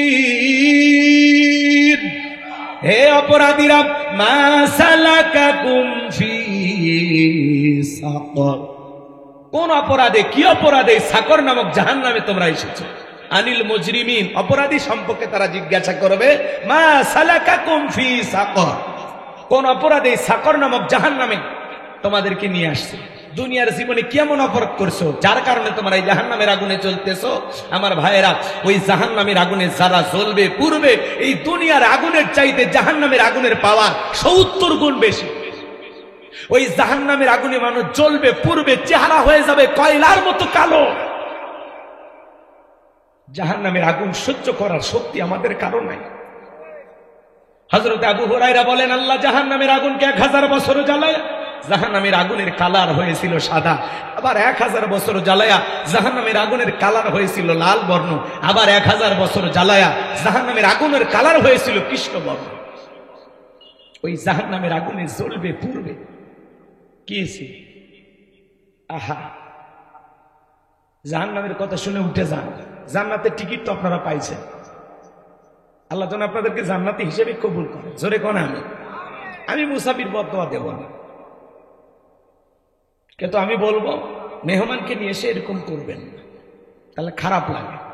ওয়াজ শোনার নিয়তে যাবেন, বক্তার চেহারা দেখার জন্য না, গান শোনার জন্য। আমি কি খারাপ কথা বলতেছি? ওয়াজগুলো কি খারাপ? জীবনে এগুলো শোনার প্রয়োজন আছে না? না। আর মনে রাখবেন, যতক্ষণ পর্যন্ত আপনি আমি পরিবর্তন না হতে পারবো, ততদিন সমাজ, রাষ্ট্র কিচ্ছু পরিবর্তন করতে পারবেন না। আগে নিজে ভালো মানুষ হওয়া লাগবে। নিজে ভালো হন না, আপনি দোয়া করতেছেন আল্লাহ উমরের মতো নেতা বানায় দেন। এই বেটা, উমরের দেশে থাকার মতো জনগণ তুমি হইতে পারছো? হ্যাঁ, আজকে জুতার মালা দিয়ে এক মুরব্বীকে ঘুরানো হয়েছে, তিনি নাকি মুক্তিযোদ্ধা। আবার কেউ বলেতেছেন তিনি 9টা মামলার আসামি। এক মুক্তিযোদ্ধাকে অপমান। আরে ভাই, একটা বৃদ্ধ মানুষকে কেন জুতার মালা দেবেন? যদি অপরাধ করে প্রশাসন আছে। উনি আবার উল্টাপাল্টা বলতেছে। এই যে নোয়াখালীতে এই ঘটনাটা ঘটছে, কুমিল্লা 14 গ্রাম, একটা বৃদ্ধ মানুষকে কেন জুতার মালা? এমনি ভারতের মিডিয়ায় তোলপা, রিপাবলিক বাংলা করো লাফাইচার বলতেছে, এই যে দেখেন ভারতে ইউনূস সরকার থাকা অবস্থায় কিভাবে একজন মুক্তিযোদ্ধাকে অপমান করা হচ্ছে। আপনারা এটা মিডিয়ার আরো খোরাক করে দিচ্ছেন কেন ভাই? উনি যদি কোনো অপরাধ করে থাকে প্রশাসন ধরবে। আপনার মনে কোনো ক্ষোভ থাকলে ওনার নামে মামলা করেন। উনিও নাকি অনেক জুলুম করছে, ঝামেলা করছে, বিগত সরকারের 5-8টা গোলাম ছিল। তো যাই হোক, সবচেয়ে বড় পরিচয় উনি নাকি একজন মুক্তিযোদ্ধা। সত্যি মুক্তিযোদ্ধা কিনা ভুয়া মুক্তিযোদ্ধা কেমনে বুঝবেন? তাই বলে একটা মানুষকে, বৃদ্ধ মানুষকে জুতা পরায় কেন ঘুরাইলেন? এর পেছনে কি রহস্য? কারা এদেরকে ঘুরাইলো? এটা কোনো গভীর ষড়যন্ত্র কিনা বিষয়টা তদন্ত করে দেখার দরকার আছে না নাই? আজকে সমাজে চতুর্দিকে অশান্তি, কোথাও শান্তি নাই। শান্তি পেতে হলে কোরআনের সমাজ কায়েম করা লাগবে। সিদ্ধান্ত না লাগবে আগামীতে আর যাই হোক, কোন নারীকে দেশের প্রধানমন্ত্রী বানানো যাবে না। 16 বছর আমরা অনেক জুলুমের শিকার হয়েছি, কথা বলে ঠিক না? আগামীতে সিদ্ধান্ত না লাগবে বাংলাদেশের প্রধানমন্ত্রী হবে পুরুষ। কারা কারা চান হাত তুলে দেন। লিল্লাহে তাকবীর। হাত নামান। নারীদের দেখার দিন শেষ, আগামীতে পুরুষের বাংলাদেশ। কথা কন। উনি পাশের দেশে গেছে, চট করে আবার ঢুকতে চাই। ঢুকবেন তাহলে বের হলেন কেন? এই দেশ আপনার বাবার, এই দেশ আপনার স্বামীর। আপনি আসেন। এই দেশের 18 কোটি মানুষের 36 কোটি চোখ তাকায় আছে। কথা কন ঠিক কিনা? রাগ করতেছেন আপনারা? বুবু আইবা, তুমি আইবা গো, সেই দিন আইসা বুবু ক্ষমতা পাইবা না। বুবু আইবা, তুমি আইবা গো, সেই দিন আইসা বুবু ক্ষমতা পাইবা না। খোঁজ নাই বুবু কাদের কাকার, অবস্থা খারাপ দরবেশ বাবার, হাও না গেলে এখন সামনে আসে না। নেহাতা করবি সব জেলের ভিতর, আমি আসি ডরের ওপর, কখন জানি আসে গ্রেপ্তারি পরোয়ানা। বুবু আইবা, তুমি আইবা গো, সেই দিন আইসা বুবু ক্ষমতা পাইবা না। কথা বলে খুশি হয়েছে? চাঙ্গা দেখছেন? চাঙ্গা হয়ে গেছে। আসলে আর শোনে না, কেউ আর শোনে। আর পরে কয় হুজুর এসে এগুলো কি করি? জাতি জাতি চাষা ঠিক আছে, চাষা কয় ঠিক আছে। ওরে বাবা, রাগ করতেছেন আপনারা? রাগ করতেছেন? তাহলে জাহান্নামে যারা জ্বলতেছে ওরা বলবে আমাদের 4টা অপরাধ। 4টা অপরাধ কি বলবো? দোয়া করলেই ভালো, যেভাবে আপনারা ওটা বসা করতেছেন, কথা না বলা ভালো। 4টা অপরাধ আমি কয়েক মিনিটে শেষ করে দেবো ইনশাআল্লাহ। এদিক খেয়াল করে। মেয়ে মানুষ ক্ষমতায় গেলে ঝামেলা। মেয়ে মানুষের রাগ বেশি, জেদ বেশি। দেখেন না, স্বামীর সাথে ঝগড়া লাগে, হাড়ি পাতি ভাঙ্গে ফেলে দেয়, স্বামী তুলে আসার মারে। মেয়েদের জেদ বেশি, রাগ বেশি। এই জন্য সিদ্ধান্ত নেয়া আগামীতে আর যাই হোক কোন নারী যেন প্রধানমন্ত্রী না। কথা ক্লিয়ার? এই মেসেজটা মনে রাখ। যেই দলেরই হোক পুরুষ চাই, পুরুষ পুরুষ হবে আমাদের অভিভাবক। কতক্ষণ ঠিক আছে? আমার ভাইয়েরা দিল দিয়া কথাগুলো বুঝবে। জান্নাতীরা তখন প্রশ্ন করবে আনিল মুজরিমিন, হে অপরাধীরা, মা সালাকাকুম ফি সাকর, কোন অপরাধে এই সাকর নামক জাহান্নামের আগুনে জ্বলতেছো? দুনিয়ার জীবনে তোমাদের কয়টি অপরাধ ছিল? ওরা তখন বলবে আমাদের অপরাধ হলো 4টি। 1 নাম্বার অপরাধ, ক্বালু লাম নাকু মিনাল মুসাল্লিন। ওরা বলবে আমরা দুনিয়াতে মুসল্লি ছিলাম না, নামাজ পড়তাম না, সালাত আদায় করতাম না। আজান দিয়েছে, উত্তর পাড়ার আব্দুল মালিক মসজিদে ঢুকেছে, আর আমি ঘাড় বেঁকা করে জমির ভিতরে গেছি কোদাল নিয়ে। কথা কয় না গো? বলা হলো ভাই নামাজটা পড়ে কোদাল নিয়ে মাঠে যান, কয় না আজকে জমিতে পানি না নিলে ধান লাগানো হবে না, অতএব আজকেই পানি নেওয়া লাগবে, নামাজ যাই যাক। এই যে দুনিয়া, ক্বালু লাম নাকু মিনাল মুসাল্লিন, ওরা বলবে আমরা দুনিয়াতে মুসল্লি ছিলাম না, নামাজ আদায় করতাম না, সালাত আদায় করতাম না। পাশাপাশি দোকানদার আজান দেওয়ার পরে ওই মহেশপুরের দোকানদার একজন ভাই দোকানদারি বন্ধ করে নামাজে চলে গেল, আর আপনি দুনিয়ার লোভে পইরা দোকান খুলে বসে থাকলেন। ও তখন বলবে ভাই চোখের সামনে মানুষ মসজিদে গেছে, আমি দুনিয়ার খেলা নিয়ে ব্যস্ত ছিলাম, দুনিয়ার কাজ নিয়ে ব্যস্ত ছিলাম, দুনিয়ার ব্যবসা নিয়ে ব্যস্ত ছিলাম, এই কারণে আপনি জান্নাতে আর আমি জাহান্নামে। একজন দোকানদার দোকানদারি বন্ধ করে মসজিদে গেছে, দোকানে লেখা আছে শাটারে নামাজের বিরতি। শাটারে কি লেখা আছে? নামাজের বিরতি। চোখের সামনে মানুষ নামাজে যায় মসজিদে, আমি তাকায় দেখছি। মুরব্বী বলছে এ যুবক, চলো মসজিদে যাই। আমরা বোট খেলা নিয়ে ব্যস্ত ছিলাম। উল্টো আরো মুরব্বীকে ধমক দিয়ে বলছিলাম, চাচা আমাদের বয়সে আপনি কি করছিলেন? কথা কন। এইবার মুরব্বী চাচা মন খারাপ করে মসজিদে চলে যায়, আর যুবক বলে মুরব্বী কেমন দিলাম? ভালোই দিছি। তুমি মুরব্বীকে দেও নাই, নিজেরটা নিজে কি দিছো? কথা কন। মুরব্বীর কথা শুনে যদি মসজিদে যাইতা কপাল খুলে যাইতো। আজকে নামাজের দাওয়াত দিলে আপনার ভালো লাগে না, এই জন্য তারা বলবে ক্বালু লাম নাকু মিনাল মুসাল্লিন, আমরা তো মুসল্লি ছিলাম না, সালাত আদায় করতাম না, দুনিয়াতে নামাজ পড়তাম না। তাহলে যারা নামাজ পড়ে না তারা যাবে সাকর নামক জাহান্নামে। তাহলে নামাজি হয়ে জান্নাতে যাওয়ার দরকার আছে না? কারা কারা নামাজি হয়ে জান্নাতে যাবেন হাত তোলেন তো দেখি। আল্লাহ আমাদের সবাইকে 5 ওয়াক্ত নামাজি বানায় দেন। জোরে বলেন না আমিন। আর একটু জোরে বলেন আমিন। আমার ভাইয়েরা, ওরা ওদের 2 নাম্বার অপরাধ বলবে, ওয়ালাম নাকুনু তুইমুল মিসকিন। ওরা বলবে আমাদের 2 নাম্বার অপরাধ, আমরা মিসকিনদের সহযোগিতা করতাম না, দুস্থ অভাবগ্রস্ত মানুষকে সাহায্য করতাম না, মিসকিন সাইল দরিদ্র যারা আছে তাদেরকে সহযোগিতা করতাম না। বাজান গো আমার, এই মিসকিনদের হক নষ্ট হয় 2 ভাবে, একটা হলো রাষ্ট্রীয় ভাবে আর একটা হলো সামাজিক ভাবে। আপনারা যারা ধনী আছেন, আপনাদের সম্পদের ভিতরে গরিবের হক আছে না নাই? তাহলে গরিব মানুষকে একটু সহযোগিতা করার দরকার আছে না নাই? সাহায্য দেওয়ার দরকার আছে না নাই? আল্লাহ রাব্বুল আলামিন বলেন, ওয়া আম্মাস সাইলা ফালা তানহার, খবরদার তোমার দরজায় কোন সাইল দরিদ্র লোক গেলে খালি হাতে ফেরত দিও না, কিছু না কিছু দিয়ে বিদায় দাও। নবীজির কাছে একজন ফকির এসে বলে, নবী আমার একটা জুব্বা দান। বিশ্ব নবী নিজের পরনের জুব্বা খুলে দিয়ে দিলেন। বলুন সুবহানাল্লাহ। আসমান থেকে জিবরাইল আসলেন জান্নাতি জুব্বা নিয়া। সুবহানাল্লাহ কোন। এই জুব্বা পরায় দিয়ে বলে, নবী আল্লাহ বলেছেন যদি আপনার থাকে তাহলে দিবেন, নিজেরটা খুলে দেওয়ার দরকার নাই। আপনার যদি অবশিষ্ট থাকে 2টা তাহলে একটা দিয়ে দেবেন। আল্লাহ রসুল কেমন মানুষ ছিলেন, নিজের পরনের জুব্বা খুলে ভিক্ষুককে দিয়ে দিয়েছে। সুবহানাল্লাহ। আর একদিন এক সাইল দরিদ্র নবীজির কাছে এসে বলে, নবী আমারে কিছু দেন। আল্লাহ রসুল বলে, আমার কাছে যেটা আছে এটাতে হবে না, আমার জামাই ওসমানের কাছে যান। এইবার ফকির চলে গেলেন ওসমানের কাছে, যা দেখে হযরত ওসমান সলতেছে বা বোঝেন তো কথা কয়, ল্যাম্পো ছিল না আগে, ওইটাতে যেটা দিয়ে আগুন জ্বলতো, তেল যেটাতে উঠতো, ওইটা চিপে চিপে তেল বের করতেছে। ফকির চিন্তা করে, আমিও তো এরকম জীবনী করি, এই মানুষ ভিক্ষা দেবে। নবীর কাছে চলে গেছে। যা বলে নবী চলতেছে ভিক্ষা চাইনি, যে কি কৃপণ ভিক্ষা দেবে। আল্লাহ রসুল বলতেছে আমার নাম বলছো তুমি? কয় না। ভিক্ষা চাইছো? কয় না। এইবার যায় দেখে তুলে ধরে। কি ধরে? আকাশে তুলে উড়ে বেড়াইতেছে, সে তুলে কি করে? ধরে ধরে পাথরের নিচে রাখে। এই দৃশ্য দেখে বলতেছে সেই লোক তুলে উড়ে যাবার দিচ্ছে না, এই লোক টাকা দে। চলে আসছে, আসে বলে নবী তুলে ধরে। আল্লাহ রসুল বলতেছে চাইছিলে? কয় না। আবার এইবার ছায়া দেখে পিপিলিকার মুখ থেকে খাবার খুলে খুলে নিচ্ছে।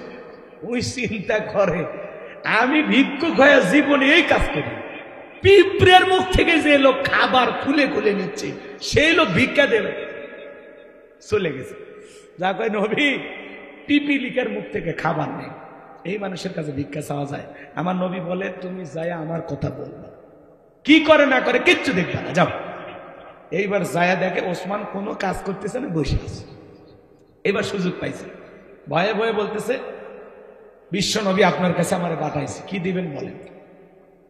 হযরত ওসমান ডেকে বলে যেহেতু নবীজি তোমারে পাঠিয়েছেন, ঘরে যেটুকু আছে এটুকু দিলে হবে না। আমার ব্যবসায়ী কাফেলা কোন ফিরে আসবে, ওই কাফেলা থেকে তোমাকে দেব খুশি করার মতো। দেখবেন ফকিরদের কিন্তু ধৈর্য কম, আমি বসে থাকতে পারবো না, দিলে দেন, না হলে আরো 2 বাড়িতে যাবো। কথা কন না কেন? ফকিরদের ধৈর্য কম না ভাই, ধৈর্য কম। আর ফকিরেরা কিন্তু চালাক হয়। ফকিররা কি হয়? চালাক। ঢাকা শহরে এক ফকির ভিক্ষা করে, কলেন বিলে চাপ দেয়। ওপর থেকে বলে ভাই কি কে আপনি? আমি ফকির, একটু ভিক্ষা দেন। অন্য বাড়ির যান। কলেন বিলে চাপ দেয়, প্রত্যেকটা বাড়িতে এই অবস্থা হয়। এবার চিন্তা করছে খালি কলেন বেলে সাপ দিব না, ওপরে যে কথা বলবে ওরে নিচে নামাব। কলেন বেলে সাপ দিছে, ওপরে যিনি বলতেছে ভাই কি? ভাই নিচে নামেন, কথা আছে। কি আছে? কথা আছে। এবার ফকিরের কথা শুনে নিচে নামছে। নামার পরে বলতেছে ঢাকা শহর ভদ্র মানুষ বসবাস করে, আমিও ফকির হলেও তোর মান সম্মান আছে, তো চিল্লে কেমনি টাকা চাই, আমি ফকির ভাই কিছু ভিক্ষা দেন। তখন বলতে যাই বেটা, এটা তো জোরে বললেই বাড়তিস, আমি চাইলে দিতাম, না চাইলে না দিতাম। কয় না ভাই এত জোরে বলবো, ফকির হলে তো আমার একটা সম্মান আছে। তখন বলতেছে ও তাই, ঠিক আছে চল। এই ফকিরকে নিয়ে 3 তলায় গেছে। যা বলতেছে ভাই আমার কাছে কিছু না, আপাতত মাফ করে দেন। তখন বলতেছে ভাই এই কথা তো নিচে বললেই বলতে পারতেন। কয় না, তুমি ফকির হয়ে যদি তোমার সম্মান থাকে, আমি ঢাকায় বসবাস করি, আমার সম্মান নাই, আমি নিচে কেন মাফ চাবো? এজন্য উপরে তুলে মাফ চাইছি। ফকিরও যেরকম চালাক, জনগণও হয়েছে ওইরকম চালাক। কথা কোন ঠিক কিনা? হাত পাতলে কয় খুলছে নেই, কয় 1000 টাকা নোট, ওই ফকিরের যে ঝোলায় আছে 5000 টাকার নোট থাকলে ভেঙে দিবে। কথা কোন ঠিক কিনা? এই জন্য ভাই দিতে কৃপণতা করবে না, গরিব দুঃখীকে দিলে কমে না, আল্লাহ বাড়ায় দেয়। আর কষ্ট না দিই আপনাদেরকে। শোনেন শোনেন শোনেন, আমার তো নিয়ত আছিল 10টায় দিলে 12টায় প্রোগ্রামটা শেষ হয়ে যেত। 12টার পরে ওয়াজ করা আসলে কঠিন হয়ে যায়, আমাদের জন্য অনেক দূরে রাস্তা। তো যাই হোক, এইবার হযরত ওসমানের কাছে ওই লোকটা যখন অস্থিরতা দেখাইল, হযরত ওসমান তখন বলতেছে আমি একটা চিঠি লিখে দিই, যেহেতু আপনি দেরি করবেন না, এই চিঠিটা আমার ব্যবসায়ী কাফেলার যে প্রধান আছে তারা দেখাবেন, সে আপনাদের দিয়ে দেবে। আচ্ছা ঠিক আছে। এই চিঠির ভিতরে হযরত ওসমান লিখে দিয়েছেন এই ভিক্ষুক যায় যেইটা পছন্দ করবে ওই উঠের উপরে যত মাল সামানে থাকবে সব দিয়ে দেবে। এইবার ফকির যায়া কাফেলার সেই সর্দারকে ওইটা দেখাইছে। ওইটা দেখার পরে বলতেছে দেখেন কোনটা। তো ফকির তাকায় দেখে সামনের যে উটটা সেটার উপরে সবচেয়ে বেশি মাল সামান, ওইটা ধরছে, ধরে বাড়িতে নিয়ে গেছে। এইবার যত উট আছে সব লাইন ধরে ফকিরের বাড়ি চলে গেছে। সুবহানাল্লাহ কোন। এই দৃশ্য দেখে ফকির চিন্তা করলে এতগুলো তো দিবে না, নবীজির কাছে চলে আসছে। নবী ওসমানকে ডাকলেন, ডাকে বলতেছে ওসমান তুমি নাকি শুনতেছে? তখন বলতেছে আপনি নবী বলেছেন অপচয়কারী শয়তানের ভাই, তো ওই তেলটা নষ্ট করে লাভ কি, এই জন্য চিপে রেখে দিয়েছি। তুমি নাকি তুলে ধর, তুলেগুলো অপচয় নষ্ট হচ্ছে, উড়ে উড়ে বেড়াতেছে, ধরলাম। ওইটাতে একটা বালিশ বানালে মুসলমান কোনো ভাই মাথায় দিয়ে আরামে ঘুমাইতে পারবে। সুবহানাল্লাহ, কি চিন্তা তাদের। তখন বলতেছে পিপিলিকার মুখ থেকে নাকি খাবার নাম। তখন বলতেছে নবী আমি প্রত্যেকটা প্রাণী আমার বাড়িতে যেগুলো আছে সবাইকে খাবার দিই, পিপিলিকার গর্তেও আমি খাবার খাইতে দিই, কিন্তু ওরা খাবারগুলো নষ্ট করতেছে। ওরা যে খাবার নষ্ট করতেছে এই খাবার খাওয়ার মতো তারা উপযুক্ত না। তো এটা অপচয় হয়ে যাবে, আল্লাহর কাছে জবাব দিতে হবে। এই জন্য আমি পিপিলিকার মুখ থেকে খাবারগুলো সংগ্রহ করেছি। সুবহানাল্লাহ। এইবার বলো উট যে সব চলে গেছে কি করবা? আপনি এটা বলেছেন 1 টাকা দান করলে 10 টাকা পাওয়া যাবে, আমি যা দেব, আমি তো আল্লাহর সাথে ব্যবসা করতে চাই, ফকিরের কাছে যা গেছে সব দিয়ে দিলাম। সুবহানাল্লাহ, সুবহানাল্লাহ। আর আমরা সামান্য একটু ভালো খাবার হইলে দরজা লাগিয়ে দিয়ে কয়, এই গেটটা ভালো করে টাইট করে লাগিয়ে দিয়ে কোনো ফকির এসে যান ডিস্টার্ব না। এই হিংসা নে খাইতে বসি আমরা নাকি মুসলমান? কোন পাগলে কয়? বাড়িতে একটু শীতের দিনে পিঠা হয়েছে, ছেলে মেয়ের হাতে দিয়ে বলে, এই বাইরে যা খাবি না, অমুকের ছেলে তোর সাথে খেলাধুলা করে, ও যদি তাকায় নজর দেয় তোর পেট খারাপ হবে। এত বড় হিংসা নিয়ে আপনি জান্নাতে যাবেন কোন দরজা দিয়ে? আপনার তো উচিত ছিল ছেলে মেয়ের হাতে দেওয়া, পাশাপাশি যে ছেলেটার সাথে মেয়েটার সাথে আপনার ছেলে মেয়ে খেলা করে, বলা উচিত ছিল, বাবা তুমি যে ওদের খেলাধুলা করো, ওরা তো পিঠা করেনি, তুমি তোমার বন্ধুকে একটা পিঠে দিয়ে আসো। আপনার তো উচিত ছিল এইটা করে। আর আপনি কি করেন? আল্লাহ হেদায়েত দান করুন। এটা জোরে কর না আমিন, আরো আসতে বলেন আমিন। আমার ভাইরা দিল দিয়ে কথাগুলো বোঝার চেষ্টা করবেন। আমি গুনাহগার যে কথা বলতে চাই গভীর মনোযোগ দিয়ে শুনবেন, তাহলে ওরা বলবে আমাদের 2 নাম্বার অপরাধ, ওয়ালাম নাকুনু তুইমুল মিসকিন। ওরা বলে আমাদের 2 নাম্বার অপরাধ, আমরা অভাবগ্রস্ত সাইল দরিদ্র মিসকিন যারা ছিল এদেরকে খাইতে দিতাম না। সাইল দরিদ্র মিসকিন অভাবগ্রস্ত যারা ছিল এদেরকে আমরা খাইতে দিতাম না, সাহায্য সহযোগিতা করতাম না। এটা হলো আমাদের 2 নাম্বার অপরাধ। ওরা বলবে আমাদের 3 নাম্বার অপরাধ, ওয়া কুন্না নাখুদু মাআল খাইদিন। ওরা বলবে আমাদের 3 নাম্বার অপরাধ, আমরা সমালোচনাতে ব্যস্ত ছিলাম, আমরা আলেমদের সমালোচনা করতাম। কথা বোঝেন নাই? ইসলামের সমালোচনা করতাম, যেখানে মানুষ সমালোচনা করতো ওখানে অংশগ্রহণ করে আমরা মজা নিতাম। যারা সমালোচনাকারী এরা যাবে জাহান্নামে, বলে অমুক খারাপ তমুক খারাপ, এ ভালো না সে ভালো না। আরে ভাই অমুক তমুক খারাপ বাদ দেন, নিজের জীবনের ত্রুটিগুলো আগে তালাশ করেন। মানুষের সমালোচনা করে লাভ নাই, নিজের আত্মসমালোচনা করা লাগবে। কথা কর, নিজের জীবনেই তো ত্রুটি দিয়ে ভরা, নিজের গুনাহের টেনশনে তো ঘুমাইতে পারি না, মানুষকে নিয়ে এত ভাবার সময় আছে? যারা সমালোচনাকারী, ভাই অমুক খারাপ তমুক খারাপ, এ ভালো না সে ভালো না, আপনি কতটুকু ভালো? আপনি কতটুকু ভালো? এই জন্য আমরা কোনো মানুষকে নিয়ে সমালোচনা করব। চায়ের কাপে ঝড় তোলে, চা খাইতে খাইতে 2-3 গল্প করে অমুক তমুক সে খারাপ এসে, মানে চায়ের কাপে চা খাইতেছে আর গীবত কমিটির সভাপতি সেক্রেটারি হয়ে বসে গেছে। কথা কন ঠিক না? এত কথা কেন বলেন? আপনার জবানের প্রত্যেকটা কথা রেকর্ড হচ্ছে, আল্লাহর কাছে এই কথার ব্যাপারে জবাব দিতে হবে। এই জন্য হিসাব করে কথা বলতে হবে। আল্লাহ বোঝার তৌফিক দান করুন। জোরে বলুন আমিন, আরেকটু জোরে বলুন আমিন। তাহলে আমরা চায়ের কাপে বসে মানুষের সমালোচনা করব? এই গীবত পরনিন্দা চগল করি, এটা মহিলাদের স্বভাব ছিল। 4-5 জন মহিলা এক জায়গায় হলে মহিলারা সমালোচনা করত, এখন আবার 4-5 জন পুরুষ এক জায়গায় হলে সমালোচনা শুরু করে। গীবত করা কি জানেন? মৃত ভাইয়ের গোস্ত খাওয়ার সময় আপনি মৃত ভাইয়ের গোস্ত খাবেন, তাহলে মানুষের গীবত কেন করে? এটা একটা ঘৃণিত কাজ। সমালোচনা করা একটা নিচু মনের মানুষ, যারা সমালোচনা করে এরা কি নিচু মনের মানুষ। আমরা মানুষের সমালোচনা করব না, নিজের আত্মসমালোচনা করব। আমি তো পাপের ঘরের পাপী, জীবনটা তো গুনাহ দিয়ে শেষ করে ফেলেছি। আমি আমার অপরাধের টেনশনে ঘুমাইতে পারি না, আমি মানুষের অপরাধ কখন দেখব? কথা বলেন এখানে। এটা হলো আপনার আমার কাজ। নিজের চোখে সবাইকে ভালো মনে করবেন, নিজের চোখে সবচাইতে নিজেকে নিকৃষ্ট মনে করবেন, যে আমি সবচাইতে বড় পাপী, আমি সবচাইতে বড় খারাপ। কথা বলেন না কেন আপনারা? উচিত কথা কইলে মন খারাপ। এখন উচিত কথা যদি কই পিঠের উপর দিয়ে যাবি মুখ, এ আনো দেখছি সুলুক কিনে খাবে বগুড়ার স্পেশাল দোষ। যত দোষ নন্দ ঘোষ, সত্যটা বললে দোষ, করলে অন্যায়ের প্রতিবাদ, নামটা হবে তোমার মৌলবাদ, নামটা হবে তোমার জঙ্গিবাদ। কথা সহ্য হয় না, ইমামের পেছনে নামাজ পড়ে, ইমামের বিরুদ্ধে সমালোচনা করে। এই বেটা ভালো হয়ে যায়, যার পিছে নামাজ পড়লি, যে ইমামকে নেতা মেনে নামাজ পড়লি, তার বিরুদ্ধে সমালোচনা, বক্তার অর্শনে বক্তার বিরুদ্ধে সমালোচনা, আলেম ওলামাদের বিরুদ্ধে সমালোচনা, ইসলামের বিরুদ্ধে সমালোচনা। এই জন্য আল্লাহ বলেন ওয়াকুন্না নাখুদু মাল খায়িদিন, যারা সমালোচনাকারী এরা যাবে জাহান্নামে।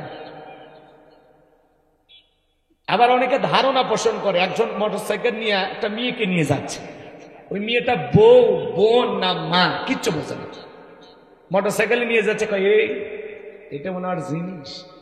এই যে ধারণা করলেন, এটা কবিরা গুনাহ। ওটা ওর মা না বোন আপনি কি জানেন, না বউ আপনি জানেন, তো ধারণা করে কেন কথা বলতেছে? আমরা তো এগুলো নিয়ে ব্যস্ত আছি, ভালো আমলের কথা কাজে লাগে না। কি হয়েছে বাপ, এখন শেষ বেলায় এগুলো দেখে লাভ আছে, কষ্ট হয়। তাহলে ওরা বলবে আমাদের 3 নাম্বার অপরাধ ওয়াকুন্না নাখুদু মাল খায়িদিন, আমরা দুনিয়াতে সমালোচনা করতাম, সমালোচনা করতে ব্যস্ত ছিলাম, আমরা ছিলাম সমালোচনাকারী। যারা মানুষের সমালোচনা করত, ইসলামকে নিয়ে সমালোচনা করত, আলেমদেরকে নিয়ে সমালোচনা করত, সমালোচনায় যারা ব্যস্ত ছিল, এই সমালোচনাকারীরা যাবে সাকর নামক জাহান্নামে। এইবার তাদের 4 নাম্বার অপরাধ ওয়াকুন্না নুকাযযিবু বিয়াউমিদ্দিন, ওরা বলবে আমাদের 4 নাম্বার অপরাধ, আমরা কর্মফল দিবসকে অস্বীকার করতাম। মালিক ইয়াউমিদ্দিন, শেষ বিচার দিবসের মালিক আল্লাহ, বিচারের ফয়সালা জান্নাত জাহান্নাম হবে, এটা আমরা অস্বীকার করতাম। আমরা মনে করতাম কর্মফল দিবস বলতে কিছু নাই, পরকাল টরকাল আমরা পুরোটাই অস্বীকার করতাম। কিসের পরকাল, মরার পরে যা হয় একটা হবে, এরকম চিন্তা ভাবনায় আমরা বিভোর ছিলাম। আমরা পরকালের প্রতি বিশ্বাসী ছিলাম না। যে পরকালের প্রতি বিশ্বাসী, যে আল্লাহর আখিরাতকে ভয় করে, তার পিটায়াও গুনাহ করানো সম্ভব নয়। কথা বলে ঠিক কিনা? এই ইউহাল্লাযীনা আমানু তাকুল্লাহ, হে ঈমানদারগণ আমি আল্লাহকে ভয় করো, হাক্কা তুকাতিহি, ভয় করার মতো ভয় করো। যার অন্তরে আল্লাহর ভয় আছে, পরকালের ভয় আছে, কবরের ভয় আছে, জাহান্নামের ভয় আছে, সেই মানুষ কখনো গুনাহ করতে পারে না। আল্লাহকে ভয় করেন। হে যুবক, গুনাহ করার আগে চিন্তা করো, দুনিয়ার কেউ দেখতেছেন, একজন দেখতেছেন, তিনি কে? রাত 2টার দিকে কার জানালায় গিয়ে গল্প করলি? কথা কয় না কে? কারে যা প্রেমের প্রস্তাব দিলি? সব বিকট। এই যে মোবাইল, সারা রাত আমরা মোবাইলটা ঘরের ভিতরে নিয়ে উল্টা পাল্লা যা খুশি সব দেখতেছি। এই যে গোপনে একা একা কম্বলের ভিতরে, ল্যাপের ভিতরে যা দেখতেছেন, এই ব্যাপারে আল্লাহর কাছে একদিন জবাব দিতে হবে। যাদের অন্তরে পরকালের ভয় আছে, কবরের ভয় আছে, আল্লাহর হিসাবের ভয় যে করে, যে আল্লাহর সামনে দাঁড়াইতে হবে, কি নিয়ে দাঁড়াবো, কি নিয়ে দাঁড়াবো আমি পরকাল, মালিকের কাছে কি হিসাব দিব, যেটুকু আমল করেছি এই আমলে জান্নাতে যাওয়া যাবে কিনা, একটু আমাদের চিন্তা ফিকির করার দরকার আছে না? আমি আল্লাহর সামনে যে কিয়ামতের ময়দানে দাঁড়াবো, কি নিয়ে দাঁড়াবো, কি এমন পুঁজি আছে, কি এমন সম্বল আছে, কি এমন আমল আছে, যেইটা নিয়ে আমি পরকালের বিশাল পথ পাড়ি দেব। একটু চিন্তা করেন না ভাই, 2টা মিনিট বালিশে মাথা রাখেন, ঘুমানোর আগে চিন্তা করেন। এখনই যদি, আজকে রাতেই যদি আপনার মৃত্যু হয়, আল্লাহর কাছে কি নিয়ে যাবেন? কি নিয়ে যাবেন? কতটুকু আখিরাতের মাল সামানা দুনিয়াতে গোছাইছেন? আল্লাহ বলেন আল্লাযী খালাকাল মাউতা ওয়াল হায়াতা লিয়াবলুয়াকুম আইয়ুকুম আহসানু আমালা। আমি আল্লাহ দুনিয়াতে তোমাদেরকে পাঠাইছি কেন? আল্লাহ বলেন আমি সৃষ্টি করেছি মৃত্যু আর জীবন, লিয়াবলুয়াকুম আইয়ুকুম আহসানু আমালা। আমি আল্লাহ পরীক্ষা করে দেখবো আমলের দিক দিয়ে কার আমল কত বেশি উত্তম, কার আমল কত বেশি ভালো। যার আমল ভালো তার আখিরাত ভালো, যার আমল খারাপ তার আখিরাত পুরোটাই বরবাদ। কথা বলেন ঠিক না? আল্লাহ রাসূল বলেছেন ক্বালা ক্বালা রাসূলুল্লাহ সাল্লাল্লাহু আলাইহি সাল্লাম ইন্নামাল কুবরু রাউযাতুম মিন রিয়াদিল জান্নাহ আও হুফরাতুম মিন হুফারিন নার, রাহু তিরমিজি। নবীজি বলেছেন যে ব্যক্তির আমল ভালো, মৃত্যুর সঙ্গে সঙ্গে আল্লাহ তার কবর জান্নাতের বাগান বানায় দিবেন। বলুন সুবহানাল্লাহ। আর যে ব্যক্তির আমল খারাপ, আও হুফরাতুম মিন হুফারিন নার, তার কবরটা হবে